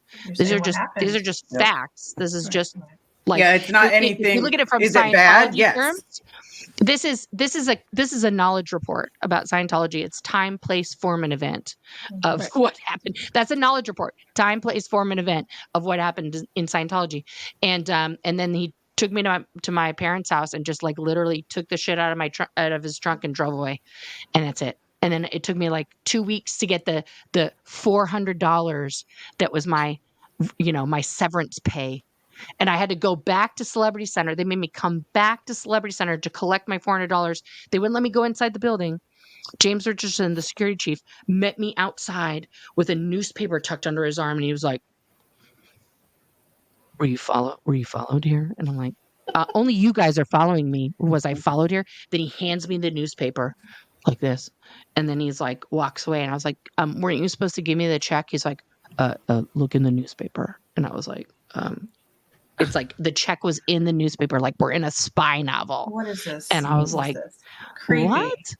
It wasn't Yeah, that scene from All the President's Men? God. Right? Thank you. Right? Yes. And for me, they drove me. So as broken as I was, James Richardson drives me all the way from Los Angeles to Sacramento, pulls my mom into her apartment. And I'm hysterically crying. I don't know what the fuck's going on. Am I about to say goodbye to my mother? They're not letting me out of the vehicle. Bitch, I get car sick. I'm hoping I vomit on you. Like, that would have been great. Yeah, but I'm like, what is going on? You're crying profusely because you don't understand. And then all of a sudden they get you your stuff. They don't hand it to you nicely. And most of the time, like I'm missing years of pictures that I took there. Yep. You know, my camera film was exposed. Like I got maybe a third of my stuff back, maybe. So no. And then when they drop you off in such a way that you're fucking broken. Yeah. And then my mom's like, get your TRs in, get your TRs in, get your TRs in. And I'm just like, so I was broken for like a month. Like a month, I cried all the time because you don't know. Like, am I going to be able to talk to my friends again? Like, is this the end? Like, you guys pushed me. Like, I was pushed to the point of, you know what? Dying seems like a better fucking option than doing this. Because if I have to keep digging holes for the rest of my fucking life, you know, not getting an amount of food that will sustain you, you know, you're getting the bare fucking minimum. Let's talk about an 800 calorie diet with a 200-pound person. Like, I gotta remain fluffy. It's the fluff everybody loves. Don't try to make me super skinny because it's devastating how many stories are similar. I wouldn't know where to go shopping for skinny. I'm just saying. Oh, Jackson's back. Nice. No, I feel you. Welcome I feel back. you on that, Liz. It's just. I mean, what you know, the thing about it is that like you stayed at Celebrity Center and they just sort of like held you hostage there. And what I find interesting about that is that like they, when everything happened for me, they couldn't fucking get me out of Celebrity Center fast enough. They just were like so panicked about it. They sent me and Austin out of Celebrity Center over to the RPF. Now she ended up graduating and going back because you probably worked with her after she graduated because you were there because you were there from I didn't leave till 95. 2000. So you left in 2000. Yeah, I left when I was 20. Okay, so you left in 2000. Correct. 2000. What month in 2000? I want to say September. Because it was really pretty, but I think it was September. Okay, so I got RPF'd in March of 2000. So I was on the RPF, and then you were probably on decks at that time doing mess work. So they RPF'd me, and then they were just fucking with you the whole time, and then just shipped you out because they were like, we're not doing this again. Because by that time, I was on the RPF. 3 months later, they sent Austin to the RPF. And then they were just having you dig ditches because they were like, we're not sending 3 people to the RPF because we're not paying that whole huge amount of money they were paying per month, $12.50, guys. They were paying us per week, which after taxes came out to $11.32 per week that we were getting paid. So, and I want to remind everybody that with $11.32 that would tape They would tape the change to the back of your paycheck. You were expected to buy all of your toiletries. Okay. So if as a woman, you had to buy all of your hygiene products. That meant your shampoo, conditioner, your deodorant, and all of your feminine needs. Okay. So if you had to buy tampons, pads, that's on you. With $11.32. And then if you wanted something special, like a Coca-Cola or a cookie, they charged you for that in the canteen. A whole $2 per Coke, or $1 for those cookies, or 75 cents for them chips. So your $11.32 didn't get you too far. And then if you had a medical emergency, okay, we were all on the poor bus, so we had to go fill out all these great forms at the fantastic medical facilities known as USC Medical Center or UCLA Medical Center, way up in all of you, to fill out all the forms to say that we were incredibly poor, because we were, and we couldn't afford no medical care. So give us medical care for free, which is fine. However, asterisk, we had to ride the bus to get there. So we had to pay for that ourselves. Okay. So you had to save all your money to somehow get on the bus, which then took, if you had to go to all of you, 2.5, 3 hours to get from the pack base all the way up to Sylmar to all of you. What was that type of mic that Aaron said we should all have, E? This one. The Shure. The The M7. So when you backed your mouth away from it, all we heard was this. Ladies and gentlemen. And Nora, that's the mic issue. I wanted to kick Back in of there, the mic. Nora. You say that we got $12 and whatever a week. We always That's on the RPF. Well, yeah, that's the RPF, but Yeah. people refer to we only got $50 a week. Yeah. That is only like maybe 4 or 5 weeks out of a given year. That For sure. never when once we got paid. was it consistent When we got paid. every week. And also, Nora, I just want to throw in a funny here. Are you going with the bike ride tonight? The bike ride. The naked bike ride. Oh, honey. Jackson, come on now. I didn't do these titties are not flying out in Portland for everybody. We can get a crane. We can get a crane. We'll postulate it, Nora. We got the crane. Yeah, I know. I was gonna go. I'm gonna do These remote are because two toddlers here, and they would just be like flying. It's like tetherball. Tetherball. These are God. property of my wife. See, this They're I didn't not plan for to be all part of the of them. conversation, but I was gonna do a live remote. I was gonna drive on my cell phone and have my mic duct taped to my steering wheel, my handlebars, Duct doing the tape to naked bike something. ride. Yeah. Yeah. Anyways, yeah. That is something we do here in Portland. Yeah. We do it's a legit naked bike ride, and Every people year. are totally naked. It's the one time a year. I mean, technically, legally in most states, to be not naked. And I did see this one time. What was the name of guys? What was the name of the it wasn't like it was like a little store right across from Pack that was nestled in there, that one little George's General. Yeah, George's General. I saw a person once go into George's General, a woman who just had like Band-Aids over her nipples, just literal Band-Aids and no top, just Band-Aids here on her nips. And I was like, what? And then somebody explained to me that in California, you just have to have nipples Just the covered. nipples have to be covered. And then you're legally dressed. And it's the same in Oregon. If your nips are covered, then you're not considered covered. topless. Yeah. You're covered. And I've seen women walk around like that. And I'm like, you are brave. That is, you go, girl. I can't. That's just not, that's not for me. That's not in my wheelhouse. I don't leave the house without a bra on. Like, even if I'm going to walk my dogs in the Oh my morning, I God, don't. this is going I'm way not. beyond. Way beyond I was So- expecting. This is People awesome. are This is a woman donating, though. thing. People are donating. This is a woman thing, because donating. realistically, I'm the same Okay, way. for the I crane to lift. literally have left the house a few times without a bra on. Sorry. And the few times that I've left, I'm like, oh my God, this is over the shoulder boulder holder. Where's my tit sling? Oh my God, I'm going to knock my See- teeth Go full out. beaches. Throw it over. Go full beaches. Has everybody noticed that it's only the gay ladies here openly speaking about their dinglies? I'm openly speaking. Oh, I got some good It's moves. just- Right? Yeah. Right? Denver, I'm like, Denver's I moves. watch I got moves. Yeah, We're this here is for freaking support. awesome. You just get Guys, In fact, I'm in a naked cat is Peloton very tonight. quiet. Yeah, Juliana. guys, I'd like to get to some comments and questions here because we have our Yes. next guest. It's not her time yet, but she's already Cool. waiting in the wings, getting ready, getting prepped. So I'm like, okay.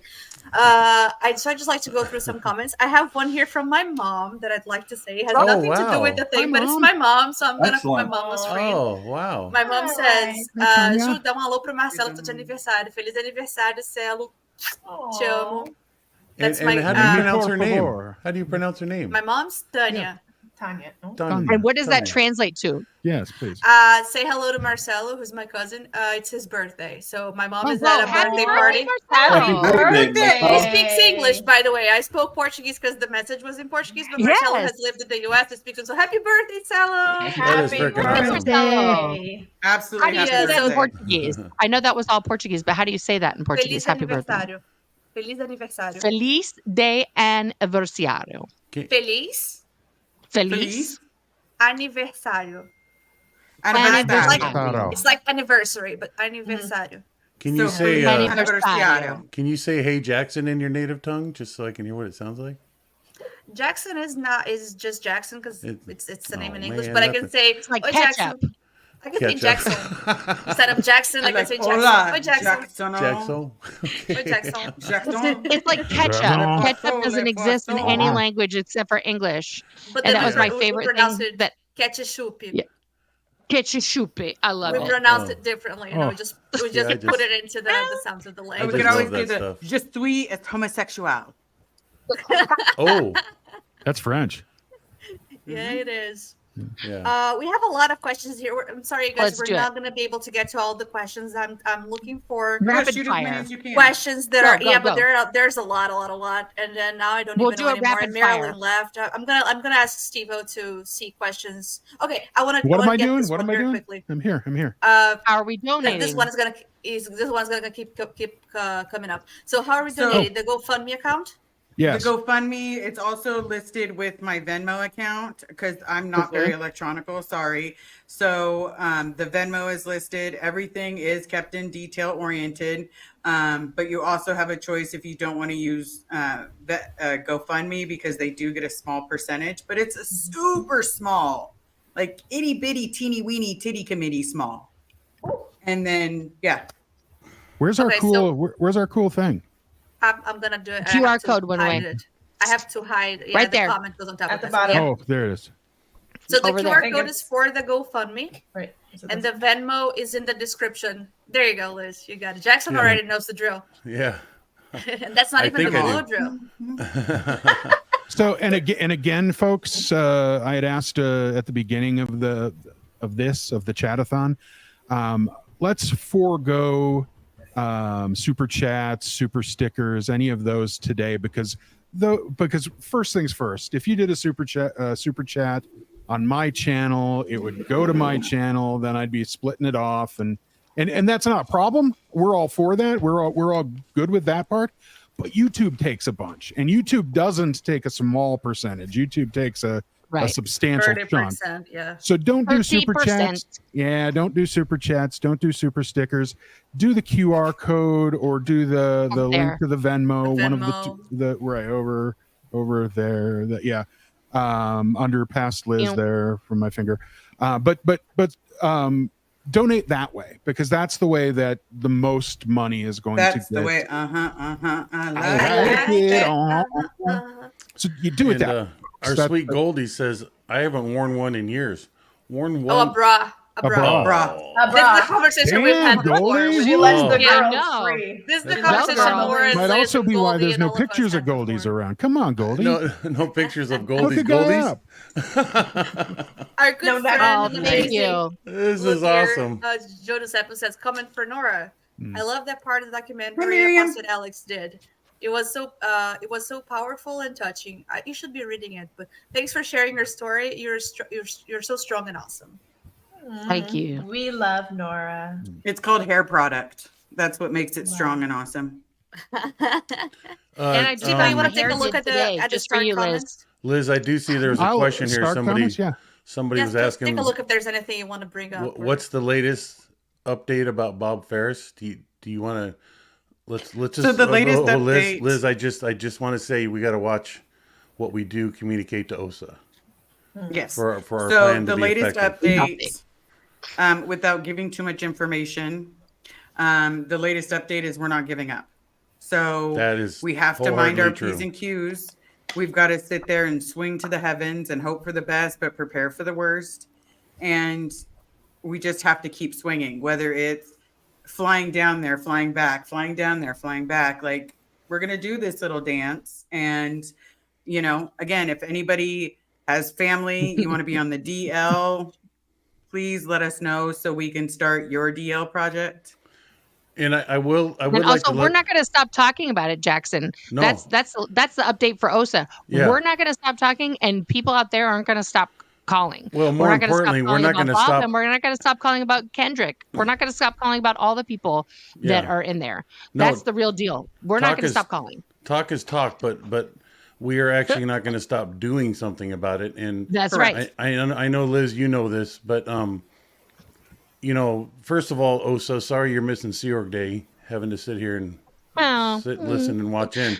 But Missing the Hi, everybody. Olympics. Sorry you missed the org day. yeah, there are truly some people that are incredibly dedicated to supporting Liz and navigating her effort.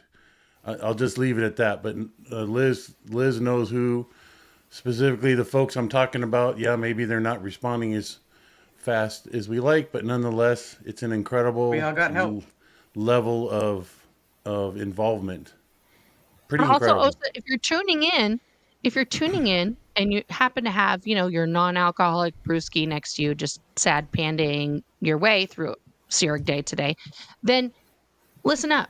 Look at this panel here. Look at these 3 XSO members here sitting here, and of course Elisa, who left Scientology. Look at all these ex-Scientologists here.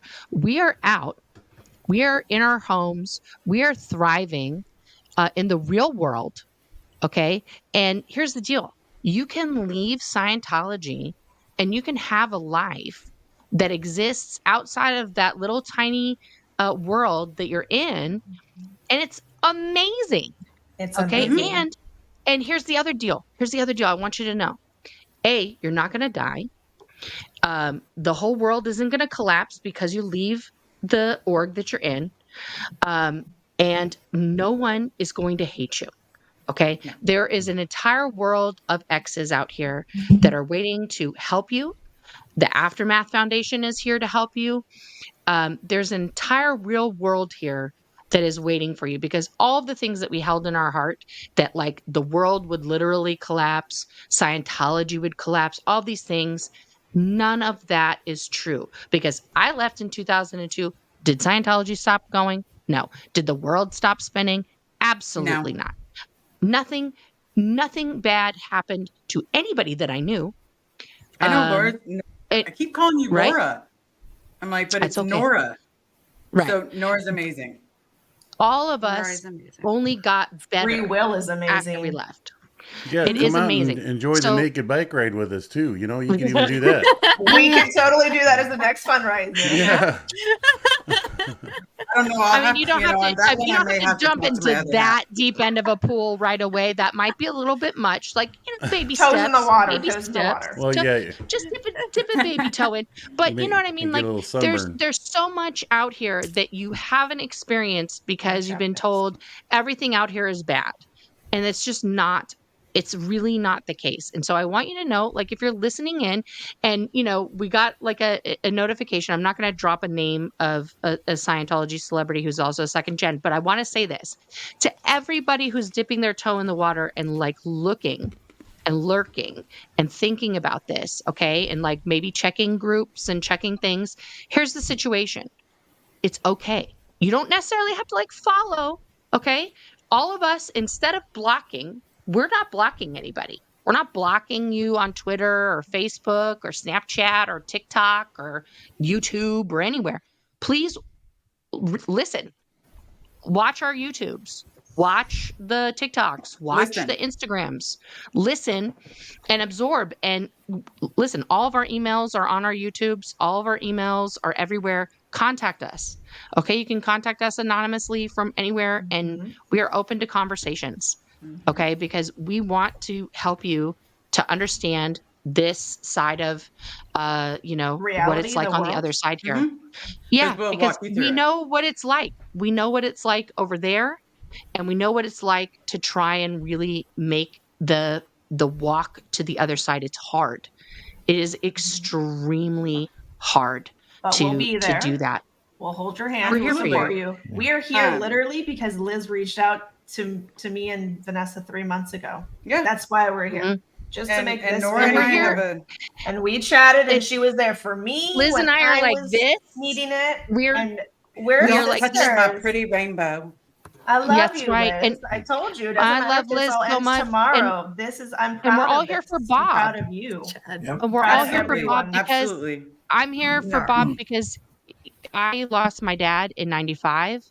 And if I had an opportunity right now to reunite with him for even a moment, for 1 second, I would give all the money.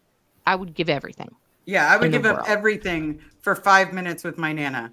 If I can get my dad Yeah. face to face, then there is no way that he cannot see, look, they did this. They did this. I'm not making it up. Here you go. Here's your proof. Told your family Yeah. this. Hello, man up. If he doesn't want to man up, he wants to stay, then we'll get another parent out. We'll get another sister, brother, aunt, uncle. I don't care anymore. Even if it's a seed But- that's planted and someone doesn't leave for a year or 2 years, we all know it takes people the time it takes them to decompress and Absolutely. to get their gears going. Yeah. Absolutely. I mean, the just most think that important thing is that we allow people to walk out of there voluntarily, like Mhm. they say that they can, of their own free will. So if people want to leave the property, because Jackson has explained it, Mark's explained it, Claire's explained it, that you're not allowed to literally walk off of any property, whether it's that Gold Base, Celebrity Center. Liz and I experienced that. Celebrity Center, Pack Base, anywhere without full written permission and like a mini security check to go anywhere. Okay. No one should be in that position when they are working somewhere. I want all of you just to think about your job. Okay. The job that you go to willingly to get paid, and that you may kind of like, but you get up every day to go there because you need money, because you need food and these kinds of things, and pay your rent and stuff like that. Right. If that job told you one day, like, you know what, in order to go home to where you live, you're going to need to sit down and make sure that you're clean and that you are, without sin. And also, I want you to write like just a little request to us, a formal request to go home every night. And we're going to do these checks every night to make sure that you haven't sinned against us before you go home.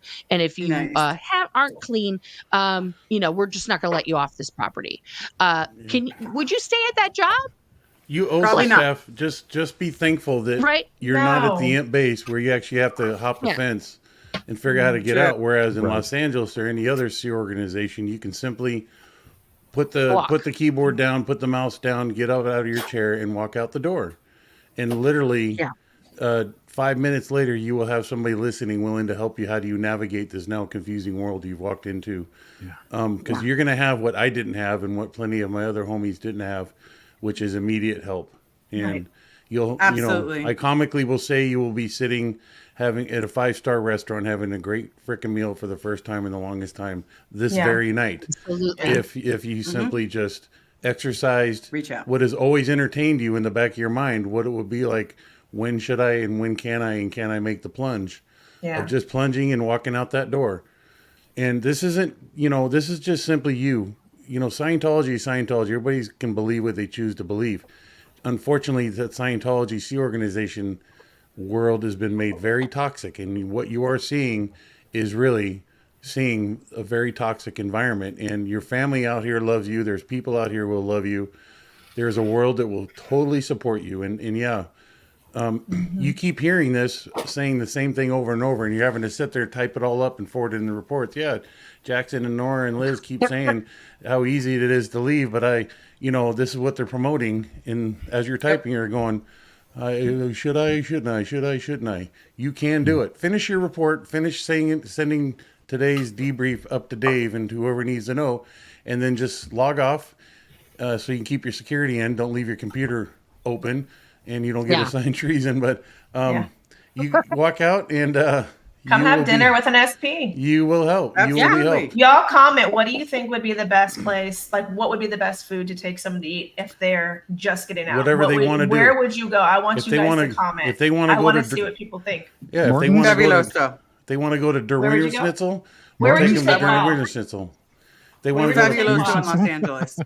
They want to Okay, go to so there we go. Costco and get a hot dog and a Oh my Pepsi. God. Little Then pizza. we'll go Yeah. Steak dinner. Yeah. I love Dinner. Liz. You're Yeah. a girl after my Nice. heart. Surf I and think turf. so too. I'll take Hey them. guys, I do hate to interrupt. I have a few things I have to do real quick, but I will be right back. I will be back on.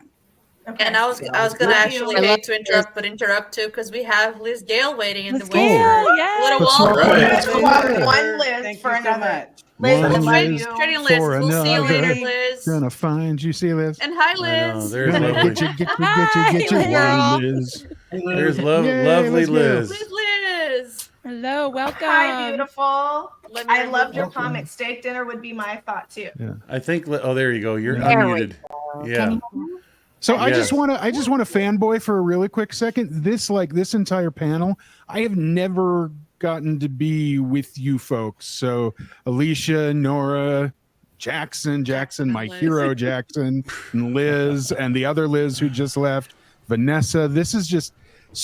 This is all. I'm giddy today, and I just want to say Me I'm too. way giddy Me today. too. So I love you all. So yay! And we have a lot more Thank coming. you. You I guys. know. I'm so excited for the whole know. day. You all, thank you for putting this together.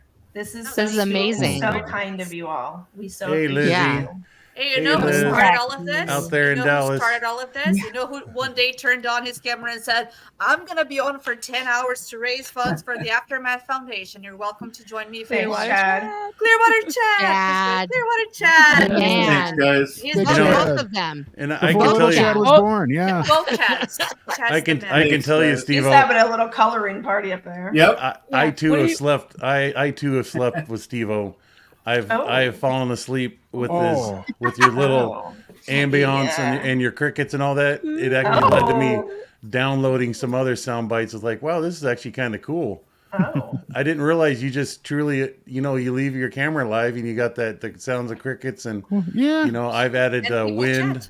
Got the lights, And, yeah, but absolutely. yeah, I've officially slept with Steve-O. So Oh, Jackson. Wow. Steve-O, Steven's I really think- getting around. You're really out too deep, buddy. Jeez. I'm a put him on the slut. spot, What can I Steve-O. say? I'm a Yes. slut. I I'm mean, gonna hey. put Steve on the spot here now. I think you gotta send Jackson some "I Slept with Steve-O" merch. I think I'm going to. Pillow. Yeah. Oh shit! Oh, 'Cause he has Yeah. officially Jackson left. will slept rock with Steve-O. that. Oh yeah. I'll send you the good stuff. Don't worry. I just won't embarrass you. Only top tier.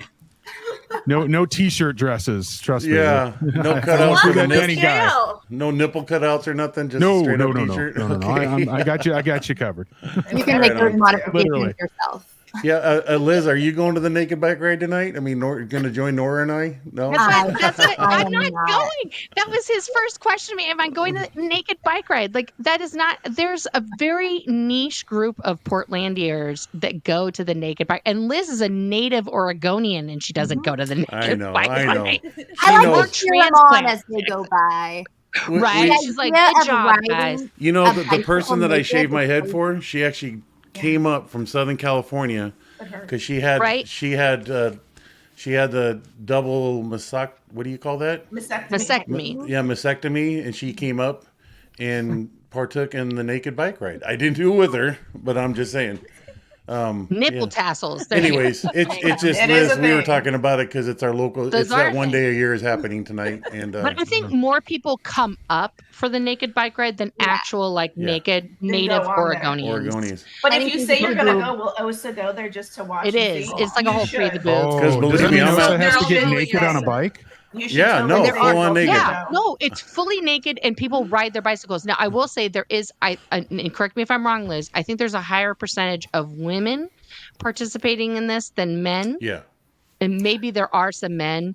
There are, and you don't actually have to be fully naked to participate. Right. Many people choose Mostly it's to wear a topless. bottom So Yeah. you could make sure your giblets and goodies are. I will But say there I'm are for there men are a too. percentage of some men that just are full Monty on that bicycle, So and great. Lord help us. And But it's I- usually the older. I'm gonna be honest. It's usually older men. Yeah. It's usually like Oh, like sure. 70-year-old men They that are just probably out give no there shit. And they fully wait for the nude, just weather. like Right. And they wait for the weather to cool down a little bit. Yeah. Just to Yeah. kind of make Oh, sure. that's Yeah, nice of them. because I you will don't say want it- to sweat. Because the with chain nothing. spokes, yeah. I'm certainly out there looking to see if any of my Starbucks baristas are out there, or my what is the other place? I The don't other get coffee time place. off for that, Jackson. This is trust me, as a former Starbucks shift supervisor, I can tell you, you don't get no PTO for that. You don't got time for that. Yeah. You barely got time to be sick Well, at Starbucks. I'm You saying for crazy. those who you see when you go through the Dutch Brothers or Starbucks, Oh yeah. you know, they just tend to be. I hope you're on the bike ride this weekend. Anyways, I hope that's a they- funny. Jackson. No, no. That's a funny. Nora, I'm sorry, I just saw a question for you that I wanted to have found Okay. earlier. If you wanna Do I read know it? how Pam is doing? Oh, from Div 6 last time I saw her, she actually got shipped to the London org. Oh, that Pam. Oh my goodness. I do not know how Pam is doing. I have not heard anything about her for the longest time.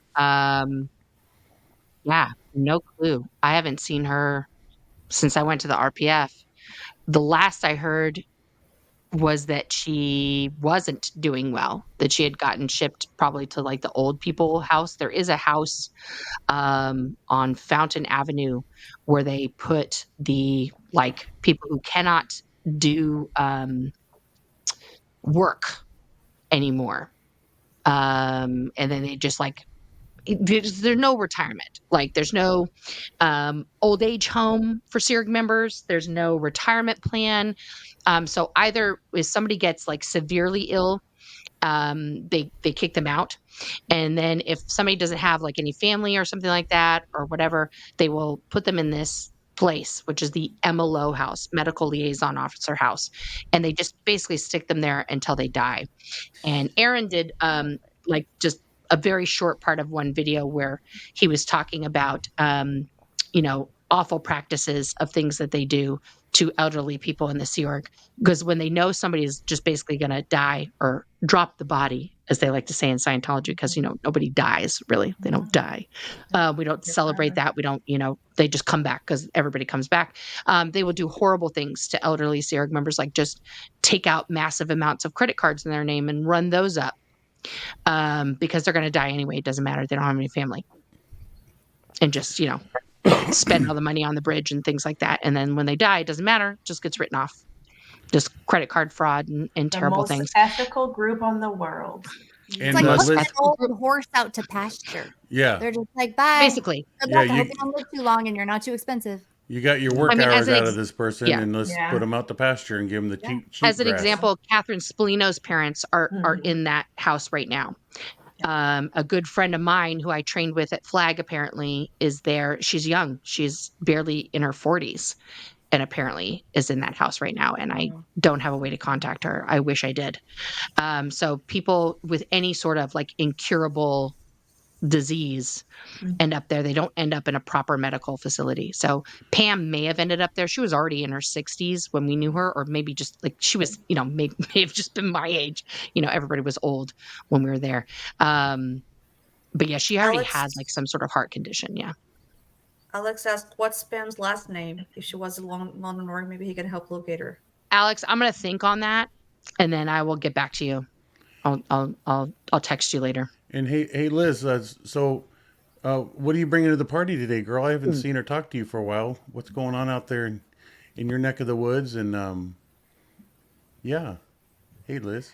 I'm bringing Hey, the Liz. whole party. No, I'm so excited. Yeah. I'm so excited about your quiz. I'm like nerding out on these quizzes. I did bring a quiz. We can start it if you guys want. Yeah. Okay. I wasn't Would you- aware of would that. you I mind just Before we start, wanted to hear shit. I am going to drop off because that is my time. I'm going to let Liz Yeah, shine. Nora. thank you, Nora. Yeah. Plus, I got I to be love going you, Liz. soon. Thank you, And I'm going to Nora. see you soon. Scared. You can stay a little longer if you want. Love It's just when we have more you. people that we need to rotate. But it's up to you. But thank you very much for It's joining all right. us. I love you guys. Jackson, Love you. I will talk to you later too. Bye, Nora. Thank you for Nora. supporting. We Yeah, appreciate there's, you. look at there's Chad. Chad. Look at Chad. Chad's from the heart. Oh, He was trying to do the hand thing, Yeah. so he Yeah. drew. Chad does things his own ways. Am He I pulled right? out You his- guys know I'm right. You I guys know love I it. did it. I love it, He- Chad. Pulled Hey. out his You guys know he's crayons. right, Chad That's did it. awesome. Looks like he did it with crayons too. That's I really did. cool. Of Yeah, course right it on, did. buddy. Crayons and typewriter. That's Yeah. Chad. Yep. Thank you, Nora. Thank you, Thank you very Nora. much. Nora, if you need a Great. crane tonight, you just holler and we'll use our SQ powers. Boo, we got you. We got them Right. titties I gotta too. We got postulate you. it. I gotta Front, postulate back, it whatever into you being. need. We're gonna All green lights postulate. for Oh the my naked bike God. ride. Hey, Green go lights. for it. Let Osa go sit there and look for you. It's beautiful. Yeah. Love it. So, I just before we get to that, I would like for you to contextualize a little bit, Liz, because you said you're nerding out with the quizzes, but I know that there's a reason why you've been doing quizzes and all of that, which I hear is a book that's coming out soon. That Am I is right? so- yes, that is true. My my memoir, Confessions of an Ex-Scientologist Pothead, will be coming out. Pre-order, I think, will be next week. I'll update everybody. But it'll be available on Amazon very soon. And I have a quiz in my book. I love it. I love the old school like Cosmo quizzes. I don't know if you did those back in the day where it was like, who am I gonna marry or whatever. But these are about cults. So I have 10 quizzes and they're all just about cults, cult psychology, Scientology a lot. And I made a special one for today for Liz Ferris called Hey Scientology, Who's Your Daddy? Are you ready to play this? I think so.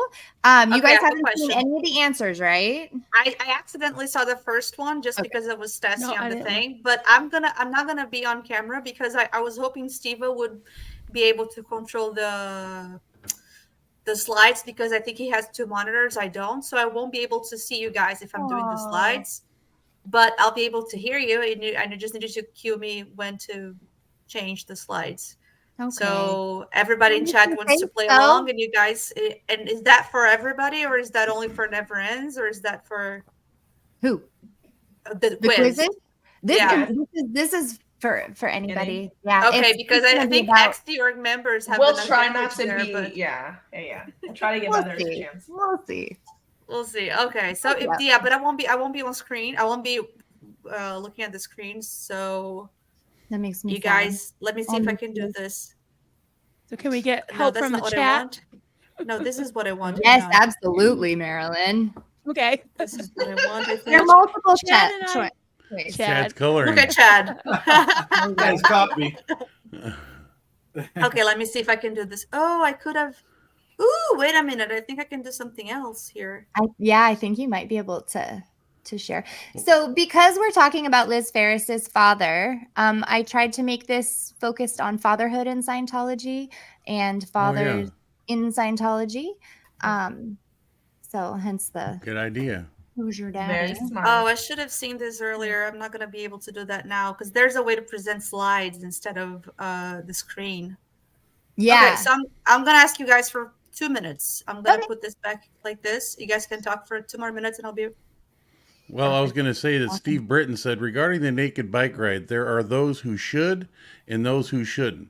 Far too often, those who shouldn't do and those who should don't. I I saw don't that. know. That's freaking awesome. Anybody with a funny. body should just be naked if they want. I to, know. in That's. my opinion. It's so fun to have fun with something that, it's just having fun. So It's almost more fun to watch the naked bike ride than be in the naked bike ride. I'm sure. Then you see Like it's spectating. Like, yeah. I remember I used to do route work really late at night, very early morning, and it was after, I guess, midnight, driving along and come around the corner, and there is a naked girl standing there on the corner on a bike ride, just like looking around, waiting to cross the street. And I'm like, oh yeah, it's naked bike ride night. But it's just, it's just part of the culture. It's what keeps Portland weird.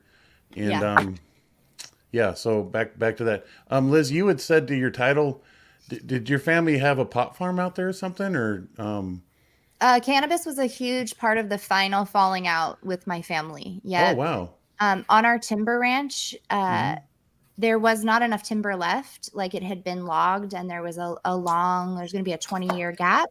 And so in Oregon, we had just done medical marijuana. Mhm. And so I and my now husband got into that. But we were my parents basically said, if you have one cannabis plant here, we won't be here. Oh wow. And I kind of called their bluff, and then they left. And I talk about this in my book a little bit too, because it's like some people say, well, you picked cannabis over your own family. And I say, well, I don't think anybody should have the right to tell somebody else what they can do with their life. If you're doing something that you're passionate about, it's legal and, safe. Right. And so. Well, I for never me, realized that. I just yeah. So for me, knowing that's that final thing. again. Answer your Sorry about the phone. ringy dingy. Ring a ding ding. If anybody knows anything about a true Oregonian, if you have land, especially out towards Liz's Way or Southern Oregon, there's a likelihood that the family's investing in that new industry, and it's Absolutely. it's a beautifully regulated and beautiful industry. I mean, it's affording so many not only simply jobs, but actually a newer. What is this world happening here of mine? Popularity. SPK. Yeah. And I am an Oregonian. My family I came know. across on the Oregon Trail and homesteaded that original plot of land. And, there we go. Oh, there it is. Wow. I'm gonna have to back out because that's my next video knocking on my door. Okay. But thank you for that Thank for you Liz. For joining us, Jackson. Yeah, Thank I you. may be back. Thank You you, all Jackson. have fun. Appreciate you. Yeah. Thank you, Jackson. Bye bye. Happy New York Day. Same to you guys. Happy New York Day. Bye. Bye. Bye. Okay, so here we go. All right. Yay, Are we got ready it. to rock I'm and here. roll? I'm on screen. Yeah. Okay. All right. So, Scientology Daddy Quiz. Please give yourself 1 point for each correct answer, because at the end we're going to have a ranking. Are we ready? Next slide, So please. we're not supposed to read to say the answer. We're just supposed to mentally count it. No. Say the answer. We'll find out each answer after each question, but you get a Oh, okay. point for each correct answer you get. All right, got it. Okay, let's see. All right. Hey, Scientology, who's your daddy? This quiz is for you, Liz and Bob Ferris. May you reunite one day soon. Next slide, please. Oh, sorry. Keeps going. That's All right. okay. Question number 1. How many children did Scientology founder L. Ron Hubbard have? This is the That's answer. the answer. We're The going answer, backwards. yeah. This is me being the pothead that I said I was. Keep going. That's why I said One I more. said One the more. answer. No. We're going to go backwards. It's sorry, out of guys. order. The whole Oh, thing hang or on. just this one? I don't know. I'm gonna have to look through the whole thing to. That could have Let me been see. my mistake. This one is out of order, so we know the answer already. Yeah, no, this one is right. Are the other ones in order? But I'm sort of looking at the answers now. I probably just screwed this one up. Yeah, I think it's just that one. I'm not gonna look at everything, but I think it's just that one. All right. Well, Okay, so everybody gets a point for that one. That's right. 7 kids. You had 7 7 children. kids. Oh, wow. Yeah. All right. Married 3 Yeah. times. Oh, that might be a There question. you go. L. Ron Hubbard Jr., Catherine, Alexis, Diana, Quentin, Suzette, and Arthur. That's an That's a actual lot, picture of yes. L. Ron Hubbard with 4 of his children right there, and Mary Sue. Nice. All right, let's move on to one that's actually going to give us a challenge. All right, how many times was Scientology founder L. Ron Hubbard married? 3, 7, 1, or 2? 2. 3. He never had a second 3. wife. Yeah, he never No, has. he never had a second wife. Only a first wife and a third wife. Oh, Aaron. That's right. She disappeared. She Yeah, doesn't right. exist. All right, it was 3. First, Guys, he just married leave this- Polly Grubb. She filed for divorce on the grounds of desertion and non-support because he married his second wife, who Scientology doesn't say exists, Sarah, and he was overlapping those marriages for a year. Now she divorced him, saying that he had given her extreme cruelty, great mental anguish, and physical suffering. He kidnapped their daughter, took her to Cuba, and Sarah had to fight like hell to get her daughter back. Then he married Mary Sue. Mary Sue stayed with him for a very long time, even went to prison for him. And did you know that after he died, L. Ron Hubbard in 86, Mary Sue went on to live till 2002 in Hollywood, California. She never gave an interview, and she died from breast cancer. So, who got it right? Everybody? Yeah, Guys, we have somebody else here that's waiting backstage. That's a pop-in. That's somebody who was like gonna pop in at any time. Throw them in. Do you want to pop in the middle of a quiz? Special guest? Yeah. Yeah. We're wild and I- party I'd say animals. you should. Oh, hey, Aaron. another Hey, wild hey, party Ron. animal. Yay! Welcome. Hey, Aaron. Hello, everyone. Chad's Hello. got a nice drawing up there. Aaron, you're not allowed to answer these questions. You know too much. All right. I won't. Do you know this Oh. one, Just Aaron? kidding. Do you know what L. Ron Hubbard's dad's name was? Was it James, Thomas, Harry, or Hank? I actually don't know. I would just be No idea. guessing. Yeah, I guess. Okay, so you're allowed to play then. I have no I idea. think we're all gonna guess on this one. I'd say Hank, like Hank Hill. Let's see what does the chat have to say. C? Thomas. Somebody said C. Harry. I'll say James since she said Thomas and they said Hank. It's Harry. Oh, Harry. L. Ron Hubbard was an only child, and Harry was in the Navy, which is probably why L. Ron Hubbard was obsessed with all these Navy things and hence the Sea Org. So he grew up as a Navy brat. How many kids does current Scientology leader David Miscavige have? I want to say 3. No, it has none. I want to say he's None, a, yeah. no, He no, doesn't has believe none. in children. I was thinking Ron Mm. Miscavige. He hates He children. doesn't believe in children. He doesn't have No. the time. He doesn't. He really doesn't. He was also the person who put the no kids rule into the Sea Org. So it'd be probably hypocritical.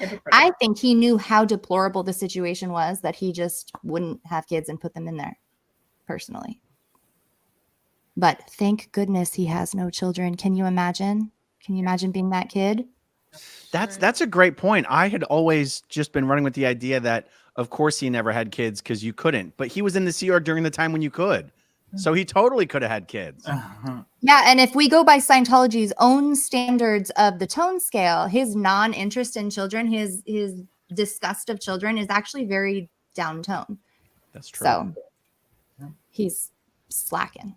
But then again, I think he's also saving lives by not having children. Oh man, you Chad. messed this up. Hi, guys. Okay, next question. There's a bonus fact here first. There's this bonus fact here. Oh yeah. There's Oh, You want to wow. read it out? yeah, his It wife, sure where is is. Shelley? David Miscavige's wife has been missing for over 15 years. Pretty hard to raise children when you send your wife away, also. And would you trust a leader whose wife was missing? Is anybody? I mean, I think everybody should know that. This man is selling technology on how to make your family better. He doesn't even have a family. Tom Cruise makes his wives disappear, but in a totally different way. Right. I was gonna say he has Tom Cruise. I guess so. I wish they would just call themselves That's a his couple family. and just come out because And just get over it. Yeah, right. over with it. Yeah. All right. So, how many of LRH's kids are alive today? Do you guys know? No idea. Think about that. I think it was Yeah, 5. 7. No. Could be all Not- 7, Not all 5, 7. 2, or No, 3. definitely not all I'm 7. gonna go. I'm gonna say 5. It's 5. either no 5 or idea. 3. I'll go with 3 since other people are saying 5. I'll say 5. I think it's 3. I think it's People 3. are saying 2 a lot in chat. 2. Wow. Oh, I'm not 3. even looking at chat. 3. Arthur, Suzette, 3. and Diana are still alive. And at least 2 of them are living in California. Yeah. How many of his LRH's kids are Scientologists today? All of them? Let's say the ones, I guess, yeah. None of them? 3 out of 7 or 1 out of 7? The great L. Ron out of 7. Hubbard. How many of his kids actually are Scientologists? 1. Say 1. 1. 1. I'd say 1. Yeah. Go on to the next slide. You are right. It is Diana. And they seem to wheel her out, or I shouldn't say wheel. What's the word? Bring her out for some special PR moves sometimes, but you don't really see much of her. Side note, I have not listened to this album. Apparently she's a musician. You can find her album on Amazon. Interesting. Wow. You know, my middle name is named after her. It's very interesting. Oh. You need I have the a fun album. fact. I have a fun fact about Diana. Yeah. Ooh. Yes. Even her own daughter, who was born in the Sea Org, has left Scientology. So, like, Yeah. Wow. Good for her. so Yeah. does Diana have any family whatsoever still in Scientology? I don't think so. I don't think so. I don't think so. And it's hard to tell. Is she a prisoner or is she really just Yeah, that's what I was also Yeah. thinking. hard to know? Is It's she hard to wanting to stay there and be there? Yeah, exactly. Welcome back, Crazy. Steve-O. Hey, Steve. Oh, nice. Hey, Steve. All right, what happened to Glad to be Quentin back. Hubbard? Thank you. Ice Oh, this is a sad one. Oh, this is sad. Yeah. Did he win the lottery? Did he unalive himself? Does he run Scientology, or is he a doctor? I'm laughing at the options, not at the answer. I know, wouldn't it be great? Yeah. He unalived that's sad. himself. Yeah. He was found unconscious in a car with a hose in the tailpipe Oh of my his God. window. And he was also gay. So most people think that his existence as L. Ron Hubbard's one of his youngest sons was so insufferable because of who he was that he offed himself. So just another reason that Scientology is a scam. Yeah. Another fun fact. Yes. I'm pretty sure, and other people would know better than I've been told that Quentin was a class 12 auditor on the Apollo.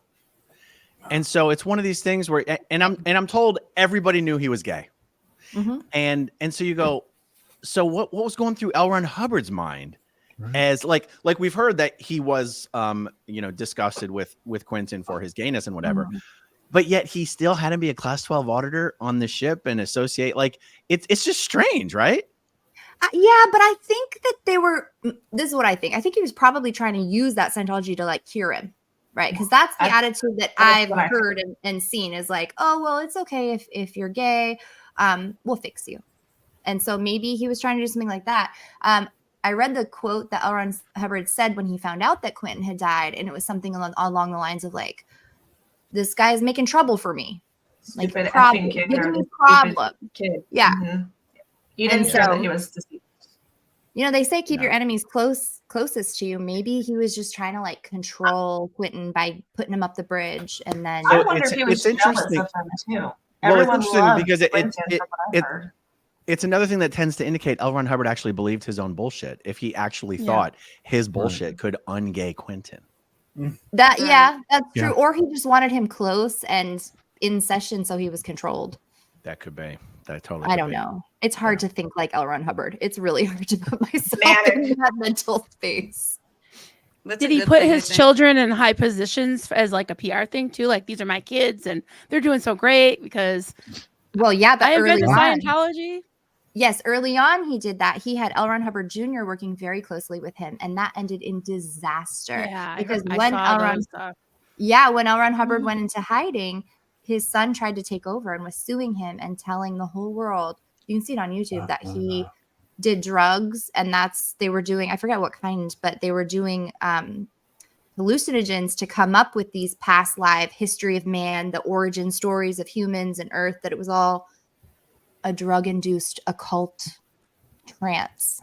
Liz, Which do you is happen to kinda know if was Suzette ever in the Sea Org? Was she ever like an exec like Diana is? Do you know?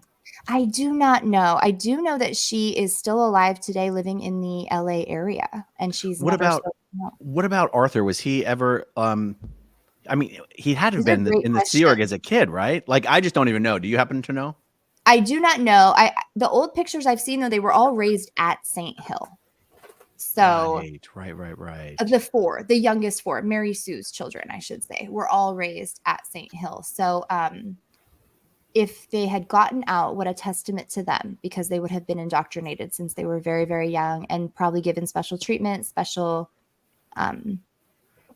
they could have been high-ranking members. But I believe that first incident with his oldest child, L. Ron Hubbard Jr., probably soured him to having his children be in the public, because if they did something bad, it was a direct reflection of L. Ron Hubbard himself. And he's still oh my goodness, an egomaniac that I don't know that his narcissism would have allowed him to be that vulnerable.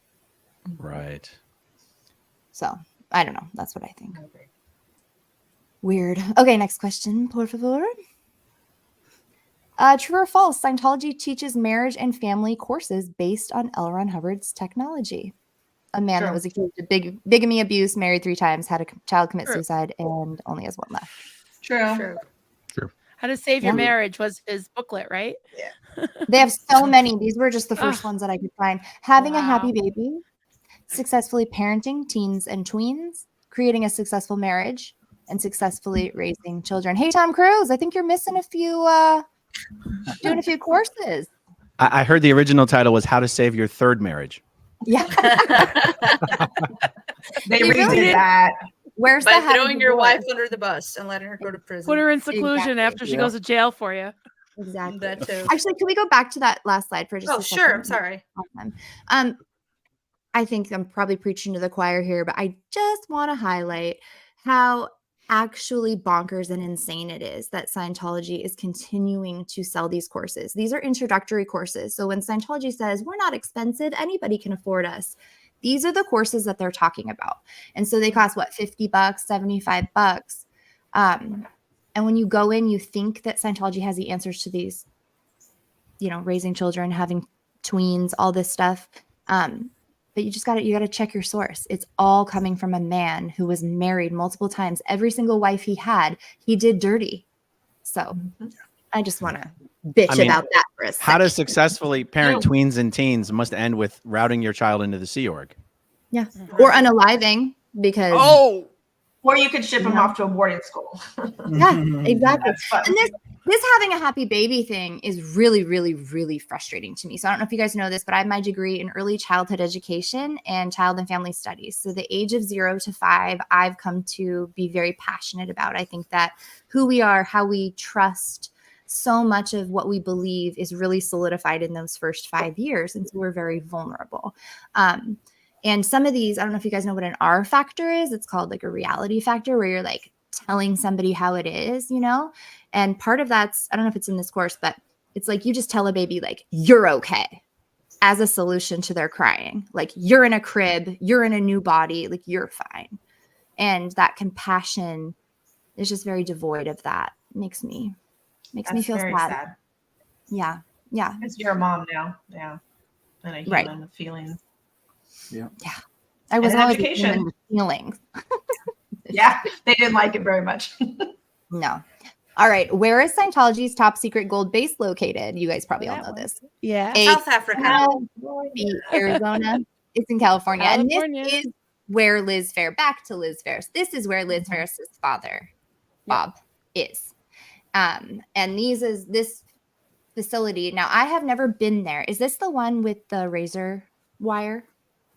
Like Jackson was describing it. Oh my God. It sounds like prison. Yeah. Well, yeah. I mean, it's razor wire at the top all around that compound. And gosh, I don't know. And they dig barriers underneath the ground so that they can't dig out either. So that, oh my God, it's insane. But it's in, is it in Hemet, but not quite Hemet, right, Aaron? It's like, so the actual, like, all the cities that you normally hear thrown around are cities that the base is near, but like the actual city is Gilman Hot Springs, California. Oh, Google or Wikipedia told me it was San Jacinto. It's Riverside County. It's near Hemet. It's near San Jacinto or in San Jacinto. But Gilman Hot Springs is actually the location. None of the towns want to claim it, right? Well, if I could be mistaken, but I believe the base itself almost has, like, it used to be called Gilman Hot Springs before Scientology bought it. So it's not that the base is within Gilman Hot Springs. I think it is Gilman Hot Springs. Gotcha. Yeah. Oh, that makes me think there's a hot springs there, and I'm like, no, there used to be. Let's go. Let's vacation at Gold. Right? Didn't they exploit buy the it hot and springs? turn it into an Airbnb? That would be cool. I like it. So this whole compound, now, like I said, I've never been here. This is a picture from the internet. But you can see there's a lot of buildings. People, from what I understand, can go there, stay there, and essentially never leave the property. Aaron actually did a video with Mark Hadley going over. There's a YouTube video of a drone flyby. And Aaron and Mark actually talked about all the buildings, and Mark describes. Very interesting. If anybody hasn't seen that, if anybody's interested to see, for sure. Maybe we'll catch Bob working out there. All right. What year was Liz Phair told her father Bob had passed away? Does anybody know this? Was it 1997, 2004, 2011, 2021? I think it's B. Yeah, I think it's 2004. B seems right. Let's check it out. It was. Yep. Wow.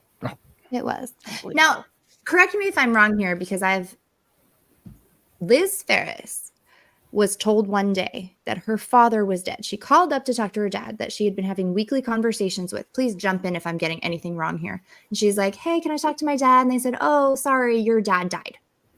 She was like, oh, that's really sad. She grieved. She went on with her life. And then 17 years, was it 17, 19, whatever it is, 19 years later, 19 years. she gets a call saying, hey, your dad is missing, or how do we Freeloader. find him? For money? Freeloader debt. Freeloader debt.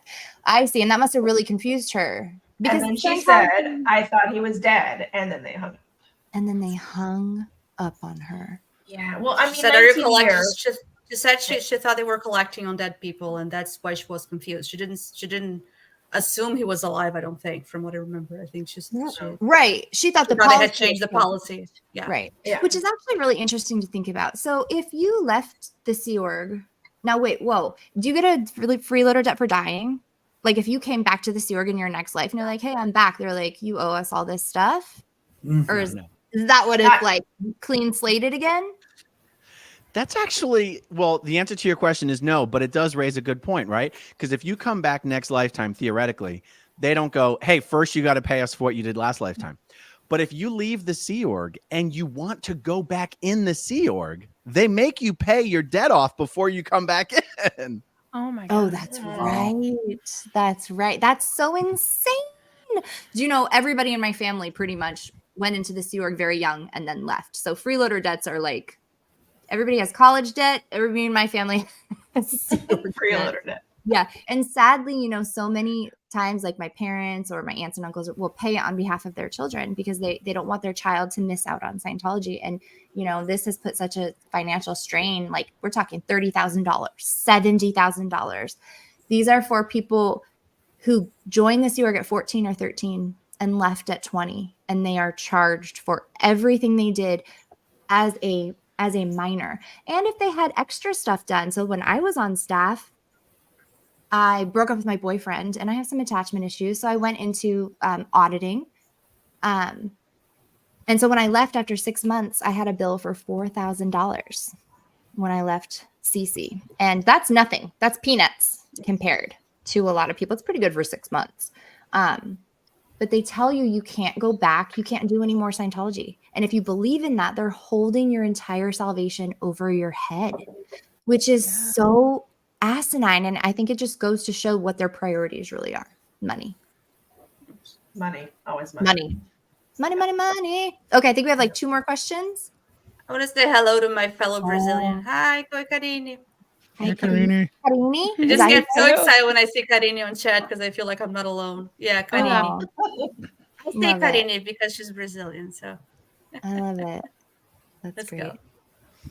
Next one. I think we might have spoiled the next one. How many years of Liz's life has her father been missing and believed dead? Look at that cute little girl with her dad. Wow. Right. 19. 19. B. When in doubt, choose B. Yeah, I know, right?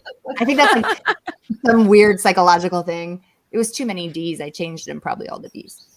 And I don't know. Look, my dad died when I was young, actually passed away. And I used to dream at night about like it was an accident or like a mistake and he's really alive and he'll come back. Maybe Marilyn's nodding. Maybe you've had a similar experience. My mom passed away when I was 5. Yeah. Same thing.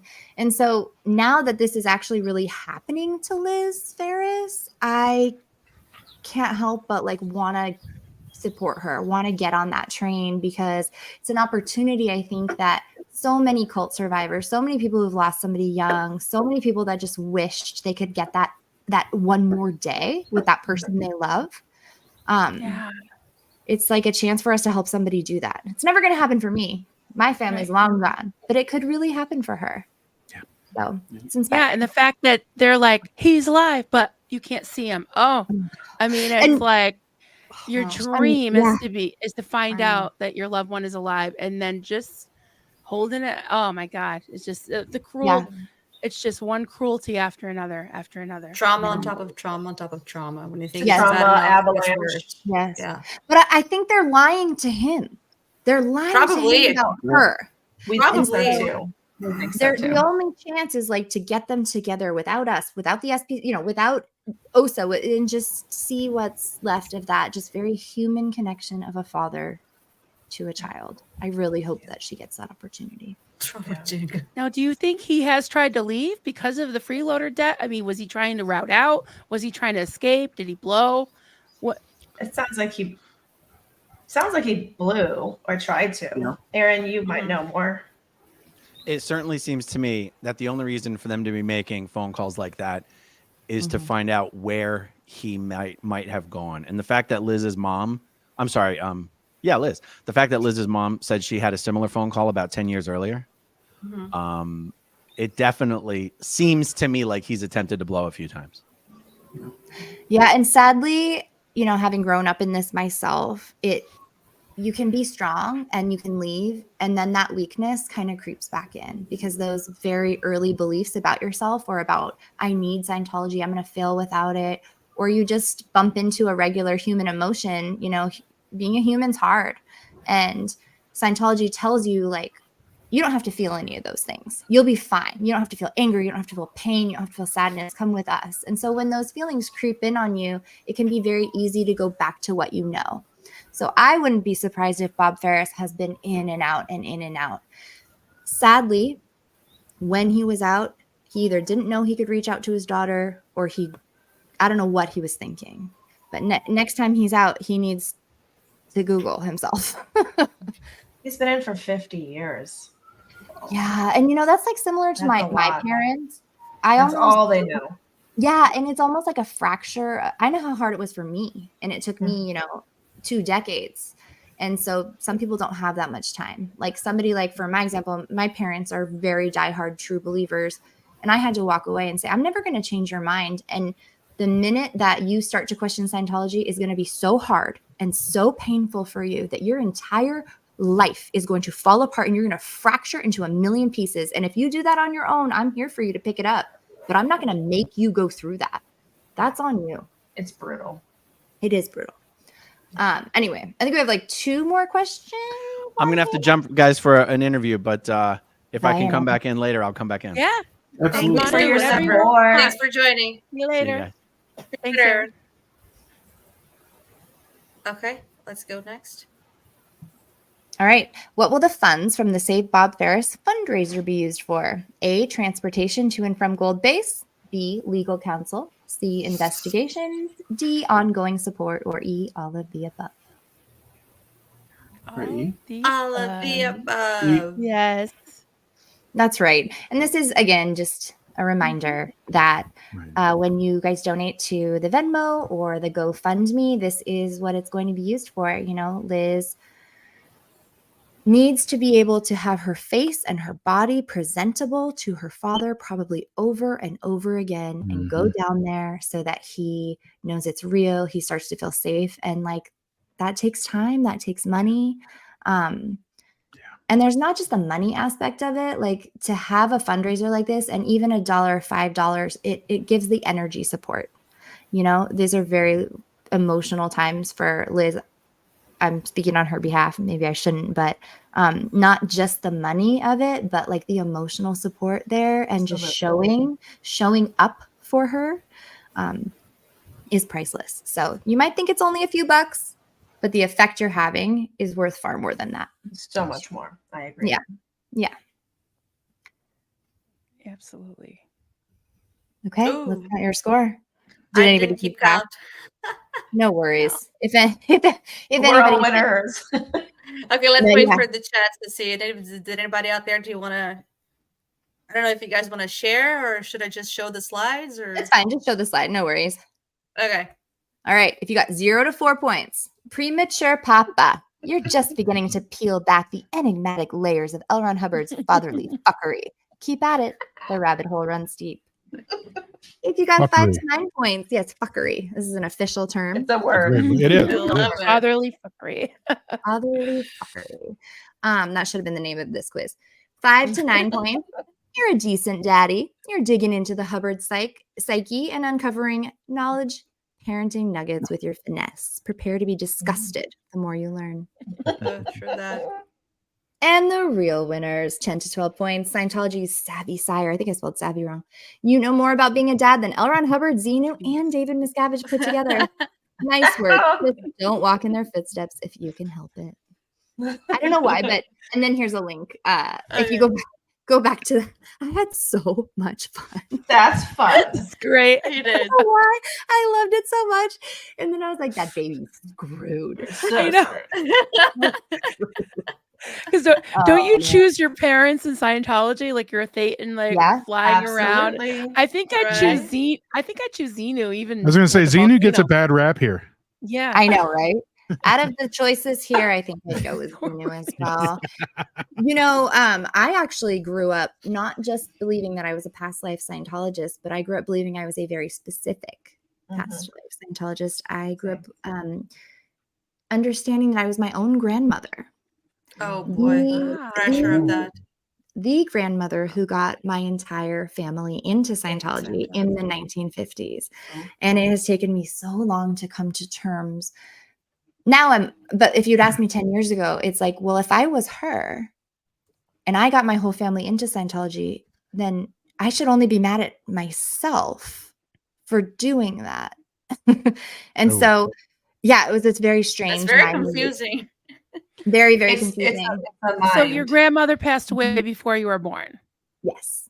Okay. So you There came was- back as your grandmother. Hmm. Yeah. And you're still blaming yourself for your bad acts.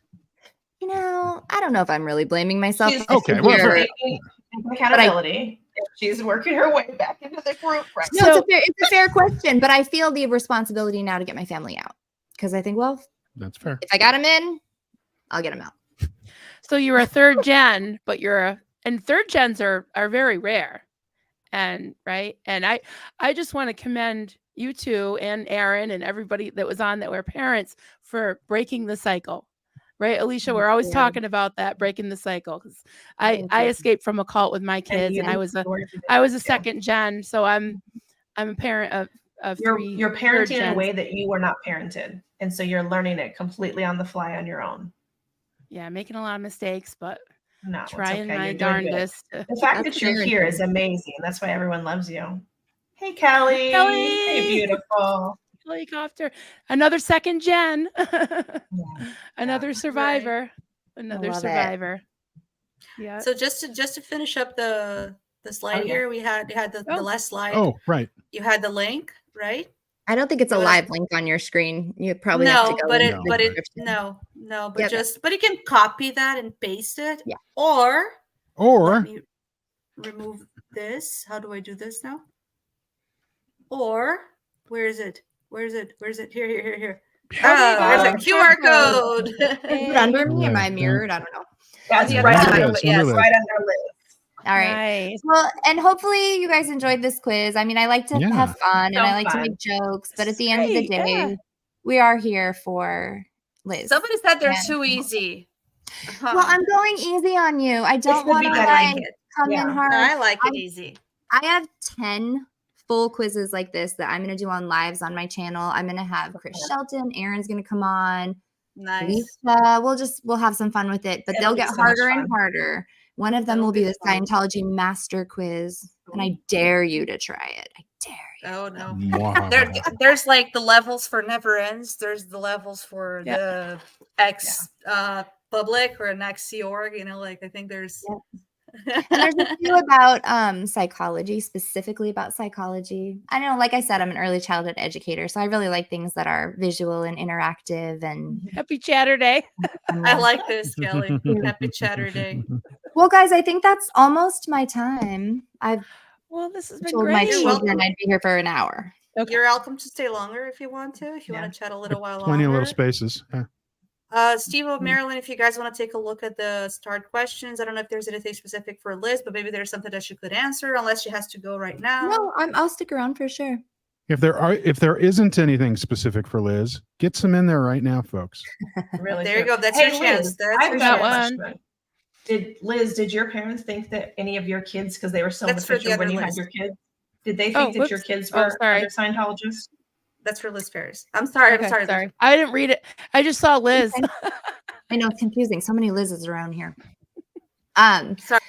To answer your question, Alicia, I do not know. I do not know.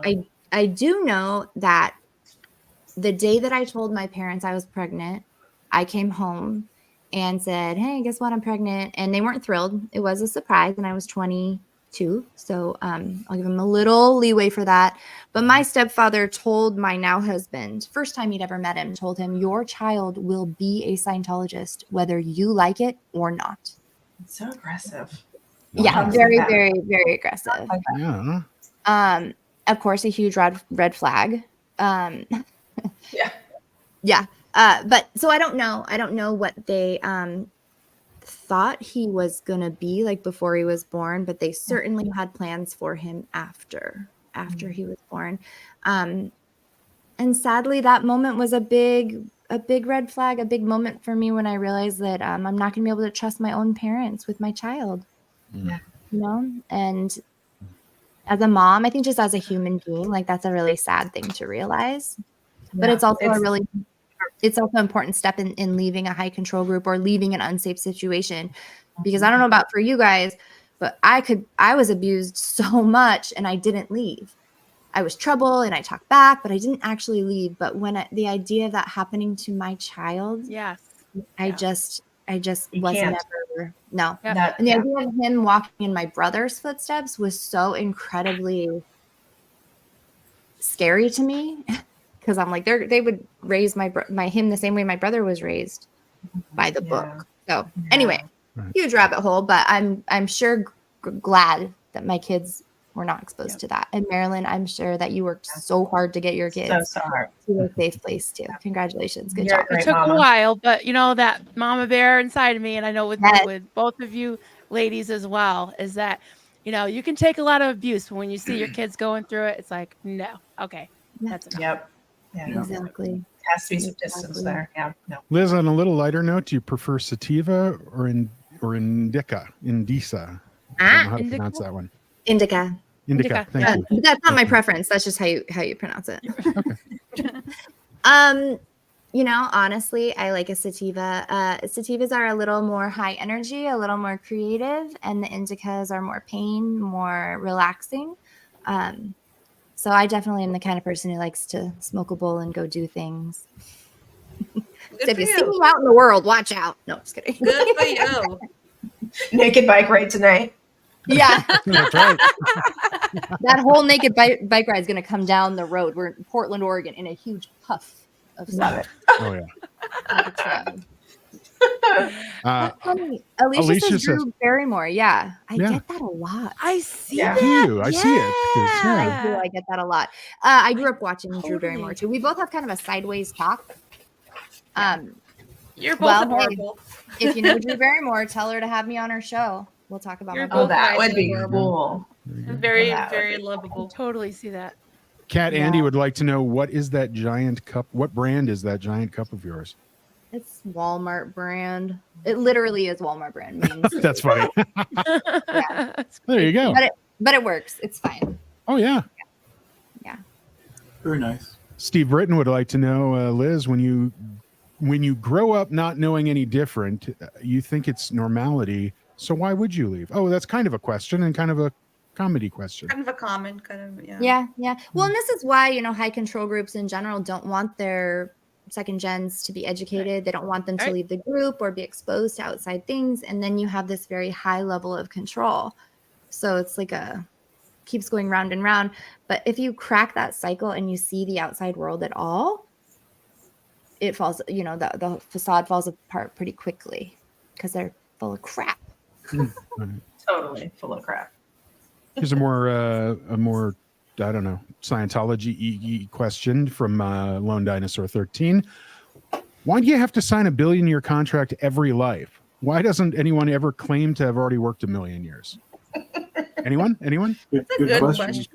I just think they haven't met the right smartass yet. I think that should be, if you guys are out there, do it. You couldn't have done the a million years because Scientology has only been around for 70. True. So we could say that you have 70 off your billion years. Yeah, I mean, I think that's how it would go if you walked back in. They'd be like, okay, we'll knock 80 years off your billion. But yeah, what good does that do? If you were Jack Parsons in a previous life, would you get some time off, or would you just get booted because of the whole Booted. Booted. Yeah, I think booted too. I think they'd be like, you know too much. Too much. Yeah. Like, you know too much. Do they That's right. do they count 1953 as the official start of Scientology? I mean, you were a Scientologist in your former life, could you be? Or no? It just started in 1953. Well, see, my grandma got into Dianetics before Scientology started. So I think Yeah. there's a few years there that if you really wanted to be, by the book, you could go and say, well, I was a Dianetic auditor in 1951. Oh, so And they'd be like, okay, that's fine, cut you off. get 2 more years. But then I just thought of something else. It shouldn't even be how long Scientology or even Dianetics has been around. It should be how long the Sea Org has been around, the billion-year contract. Exactly. That's true. So it's even Oh, less yeah. time than 7 years, right? Yeah. Yeah. Wow. There's like a lot of lawyering that has to happen on these Right. returning people. Deep thoughts on their past lives and billion-year contracts. That's right. Ooh, here's a good one. Do you think LRH was so homophobic because he was trying to suppress that he was gay himself because it was illegal to be LGBTQ plus, a term that didn't even exist back then, in most countries when he was alive? Can I answer this? Yes. Get it? All right. If you go back to L. Ron Hubbard's affirmations, is anybody familiar with these? He had some journals way back before Scientology, and he would write affirmations. So affirmations are positive statements about yourself that you're trying to manifest, essentially. One of them, yes, postulate. One of them was about how he was like such a virile man. Like it gave me the impression that he was compensating for the fact that he could not perform in the way that he wanted to perform. You also have him with the Commodore's messengers, right? This is a group of very young girls who are constantly surrounding him, dressing him, massaging him, feeding him, emptying his ashtrays, making him drinks, ironing his shirts, literally like down low, putting his shoes and socks onto his body. Now, because of my family history and what I know about Scientology, I've always wondered, was he a creep? Was he, a creep? Why else would you want all these young girls around you? Long story short, I think that he was impotent. I think that because none of these girls have claimed abuse. They could, I've even asked several of these old timers, like, tell me the truth. Was he a creep? And they're like, no, not really. He was nothing. He was nothing. Right. So that's what I think. I think at the end of nice. his life that he just had like no drive really toward that whatsoever. So I don't think that it was about him being LGBTQ. I think it was just the control and the embarrassment that like his son was or people around him were and the risk that could put his empire in. That's my long answer to that question. Yeah. Boom. Great answer. I don't sense. think he was either. I just think he let's just demonstrate it. He just wanted the image that he was surrounded by women and could if he wanted to. Yeah. And if you think about the time in which he was born, and the way the society was, it makes sense. Yeah. Very true. Still gross. Very true. Hey, Marilyn. Absolutely, it is. TAH has sent you a crochet pattern, just so you know. Okay, thanks. Good update. Good update. Here's a great question from Mariana. How can one donate? I'm a bit late. Mariana, there are 2 ways to donate, and our mods are in all of the channels are doing a wonderful job of posting those links. So one, you can donate directly to Liz Ferris's Venmo account. If you do that, and that is being published via the links in chat. If you do donate directly to her Venmo account, there are, and you do that whole I'm a friend thing, blah, blah, blah. There are no, nothing is being taken out of that, right? That's all essentially you give $5 is going directly to Liz for. There's a tiny service fee, but. Is there a tiny service fee? I'm sorry. For Venmo? Yeah, I thought there wasn't for Venmo. If you select a transfer of a longer transfer, then you don't have to. Right. That's right. Account. Yeah. That's right. Yeah. That's right. It's how fast you send it. Or you can also donate. Oh, comment go away. Okay, so there's the link to the GoFundMe. Oh, you want to show this? Okay. Yes, but also over there, I'll get that right one of these days. Down under Liz, there is the other side, Liz. It's under Liz. What? There you go. Yeah, right there. Yeah. I don't know. is I see a mirror. whichever, Yeah. right? So weird. It's the QR code. So scan the QR, just scan the QR code on your phone.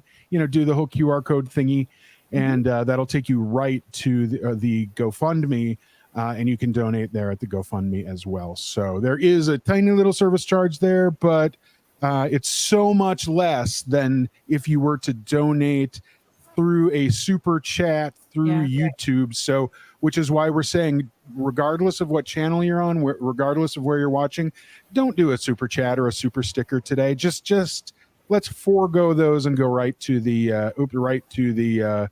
GoFundMe or the Venmo to get the money directly to Liz. So that makes the most sense. So those are the ways you can donate, and we will keep repeating those throughout the day, knowing people are hopping on and hopping off. So. And not this Liz Ferris. Liz Ferris. Liz Ferris, Yes. Yes. Very You can confused. give me Sorry, your Liz money. Gale, you ain't getting no money today. Oh no. Wah. Sorry. I have 2 Liz's and two Surges now. Yeah. Two surges, about 400 marks. Yeah, it's crazy. Oh yeah. No, the Yeah. marks have multiplied. The Chads are multiplying too. Yes, right. It's a verified fact. I know 2 Chads. Are there more Chads? They're multiplying. Oh, I don't good know. There Lord. might be a third one, Oh, at any Lordy. time now. A mini right. Chad. Chads That's around going to here. be. Marilyn, are you making a mini Chad? Ooh, I want to put this up. Oh, Thank you. that's a good idea. He needs a little doll. The Yep. doll needs I a want to doll. put this because I'm very proud of myself for that. I'm sorry. Marilyn. The doll needs a doll. I love that idea. Like sort of like the Russian. Yes. And then that one has a doll, and then that one has a doll. Yeah. Oh, throw up TH's chat really quick again. It sounds like, because we've had issues in the past trying with Code worked folks better than outside of the anything U.S. else and how they try to donate. So yeah, the QR code is working Nice. better in Canada. Canada. Hey, Australians, Europeans, give that a try. Let us know what. Donate in multiple ways if you're outside of the U.S. just to let us know what's the best way to donate. I couldn't access Venmo from Brazil, and I was testing the links yesterday. I was telling everybody, "Oh, Venmo's not working," and then they're like, "Yeah, it is." I'm like, I don't see anything." I kept getting an error. So maybe it's, maybe it doesn't work in Brazil. I don't know. How do I? Interesting. I'm lost now. Yeah, but GoFundMe, the GoFundMe thing does. So great question from Alicia here. Back to our Alicia RT. Didn't he have a 3-way for his sex magic days? I think we're talking about the younger days versus the older days. And in the older bad teeth, more obese LRH days, he was probably wishing that Viagra had been created. And it wasn't working yet. But I think in the younger days, he was probably still doing okay. So, I mean, Well, he was involved with actual sex magic with Jack Parsons. Right. And, Yeah. Pasadena. And he did, it was him, Jack Parsons, and L. Ron Hubbard, and Sarah Northrup, who was Jack Parsons' girlfriend. And L. Ron Hubbard stole her, if you want to think about along with the women like boat. that. Along with the boat. Yeah, they went into business together, and he just screwed Jack Parsons over, took his woman, took his money, just screwed him over in true L. Ron Hubbard fashion. But it depends. Okay, I'm going to get a little specific here. It depends what you describe as a 3-way, because apparently I learned this the other day. They were not all physically together. It was Jack Parsons and him over Sarah. So just in case you wanted the details, you wanted to Thank you. lock that away in your bank, your memory bank. This is what we refer to as a devil's 3-way. There you go. Exactly. Exactly. Interesting, And they though. were trying to make a moon child. And actually, somebody commented on one of my TikToks the other day that blew my mind. They said Suri Cruise, Tom Cruise's child, was actually made in a similar fashion, trying to reincarnate L. Ron Hubbard. Oh, no way. Get out of here. Wow. I've heard rumors that Tom might not have been her dad, or Conspiracies. maybe, yeah. Conspiracy But I theories. don't know. Oh, I think that he must be her father because they look so. They look alike. They look alike. Yeah. Yeah. And that whole Katie Holmes thing, I swear she is like my low-key hero, because the way that she got out of Scientology, the class and grace and plan that she executed gave me so much hope. So really, truly, so much hope that, like, this beautiful person who got wrapped into it was able to get out. I don't know. It just, I thought she'd be stuck forever. I thought She has she'd a be great dad. Her public dad thing, is right? a 12 out of that list there. Yeah. Her father is a divorce attorney, and yeah, they nailed him Yeah. to the wall. I mean, And you know, good dad. yes, and you know Yeah. the day she married Tom Cruise, he was starting that paperwork. He was like, "This guy's crazy. I am not," because wasn't he a divorce Yeah. lawyer? And I heard that their Good prenup for was her. like Yeah. a ton of banker boxes, just papers and papers and papers. But here's the thing: whatever she knows and whatever Nicole Kidman knows is so powerful that yeah, within the church they talk crap, but they don't publicly attack either of those women. So whatever those women know about Tom Cruise, who's very close to David Miscavige, is obviously something very powerful. Have you seen the photograph of David Miscavige and Tom Cruise on the matching motorcycles? Yes. Oh, Oh. yeah. Yeah. Little I got 12-year-old. I got single white female vibes from that. Do you remember that movie? There was like a woman who tried to like take over another woman's life, and she she took over her friend and stole her boyfriend and cut her hair like her. I feel like David Miscavige is just single white femaling Tom Cruise. He like wants to be him so badly. But I think Yeah, I David can see that. Miscavige is richer than Tom Cruise. I believe that. Yeah. Too bad that all his money comes from abuse. Not Well, I that Tom was Cruise gonna- doesn't yeah. abuse people, but he works. Right. There for Yeah. you know, for And all the some money labor. that's not really his, but is his. Right. That's I think right. right. Yeah, Yeah, definitely has exactly. more cash at his disposal. Yeah. Yeah. Without a doubt. And Yeah. no shame in the game. Tom and David, if you guys want to come out and you want to like get married and register, we'll all be there at your wedding. We'll It'd be all cute. support you. It'll be fine. Come on out. Yes. Okay, is this look, Jeffrey. Hey. Jeffrey Augustine. I saw the comment, I was gonna say, is this true? And then I saw it was from Jeffrey. I'm like, oh, then it is. Yeah. That looks like polyamory to me. And this is not a judgment. Like everybody should be able to live their own life. But if you are taking another person on your honeymoon with you, whether they're have legally part of your marriage, they're a part of your marriage. Yeah. They're part of your marriage. Oh, So for yeah. anyone who's doing the dishes or driving or something, we'll read it. The Scientology Money Project, which is the none other than Jeffrey Augustine, Tom Cruise and Katie Holmes' honeymoon on a yacht. Little baby Davy Miscavige went along with them on their honeymoon. I love saying little baby Davy's fake name. Little baby It's like Davy. my favorite Baby. phrase. Right. And I'm did you gonna hear all those crochet one. dishes just drop when you read that? All those What? dishes just dropped. Yeah. Yeah, I know. Yeah. I mean, I've heard of somebody taking their mother on their honeymoon with them, and I thought that was, pretty Too far. bad. Yeah. Yeah. But like to bring David Miscavige, what did that conversation look like? Oh, hey babe, you know that honeymoon? Like he's gonna come with us. Wait, what? What? He's gonna sleep in the bed with me. You're gonna sleep on the couch, Katie. I remember the interview with Matt Lauer, and I remember the creepy parts of the interview too. But there were the cutaways because Katie was there. She was sitting, just off to the side, and she just looked at that point. She just looked so in love, and this is wonderful, and things are great. And oh my God, just how that had to change so freaking fast. Yeah. Love Just- bombed her. I mean, he was a huge movie star. Oh, And absolutely. she was a young actress. Like that's prime picking for the manipulation. And she was taller than him. Yeah. Well, who is it? Yeah, I know. But David Miscavige. Yeah. Boom, boom, boom. Ah. Oh, good, Evo. Yeah. Anyway, well, on that beautiful note, and no hate to anybody who's short. All bodies are beautiful. Not a joke. It's true. This is true. On that note, I'm gonna take my leave. It's my Thank you family so day much. today. I'm also going to leave too because I have to leave in like 10-15 minutes. We have kids stuff tonight too. I know, I wanted to kids stay on as long because I'm fangirling over all these cool Thank guests. you. And I'll be back So on good. later. Right. I have so much love. Yeah. Thank you. See you Thank later, you. Thank you, Alicia. Liz. You're amazing. We love Thank you, you. Liz. And thank you Thank guys you so much for putting Thank this you both. together. Much love, ML. You're Oh, you're right. invited And on always. the Nutty Never Ends whenever, but we just want you to Whenever. know we We are appreciate so you. appreciative of We you guys love for you. hosting We this and for everybody for coming on. Liz, I hope you know how loved you are. Like Liz Ferris, I hope you know, and I hope one day Bob sees this and he understands and sees that there's so much love and support in the world. Like, come on out. Come on out.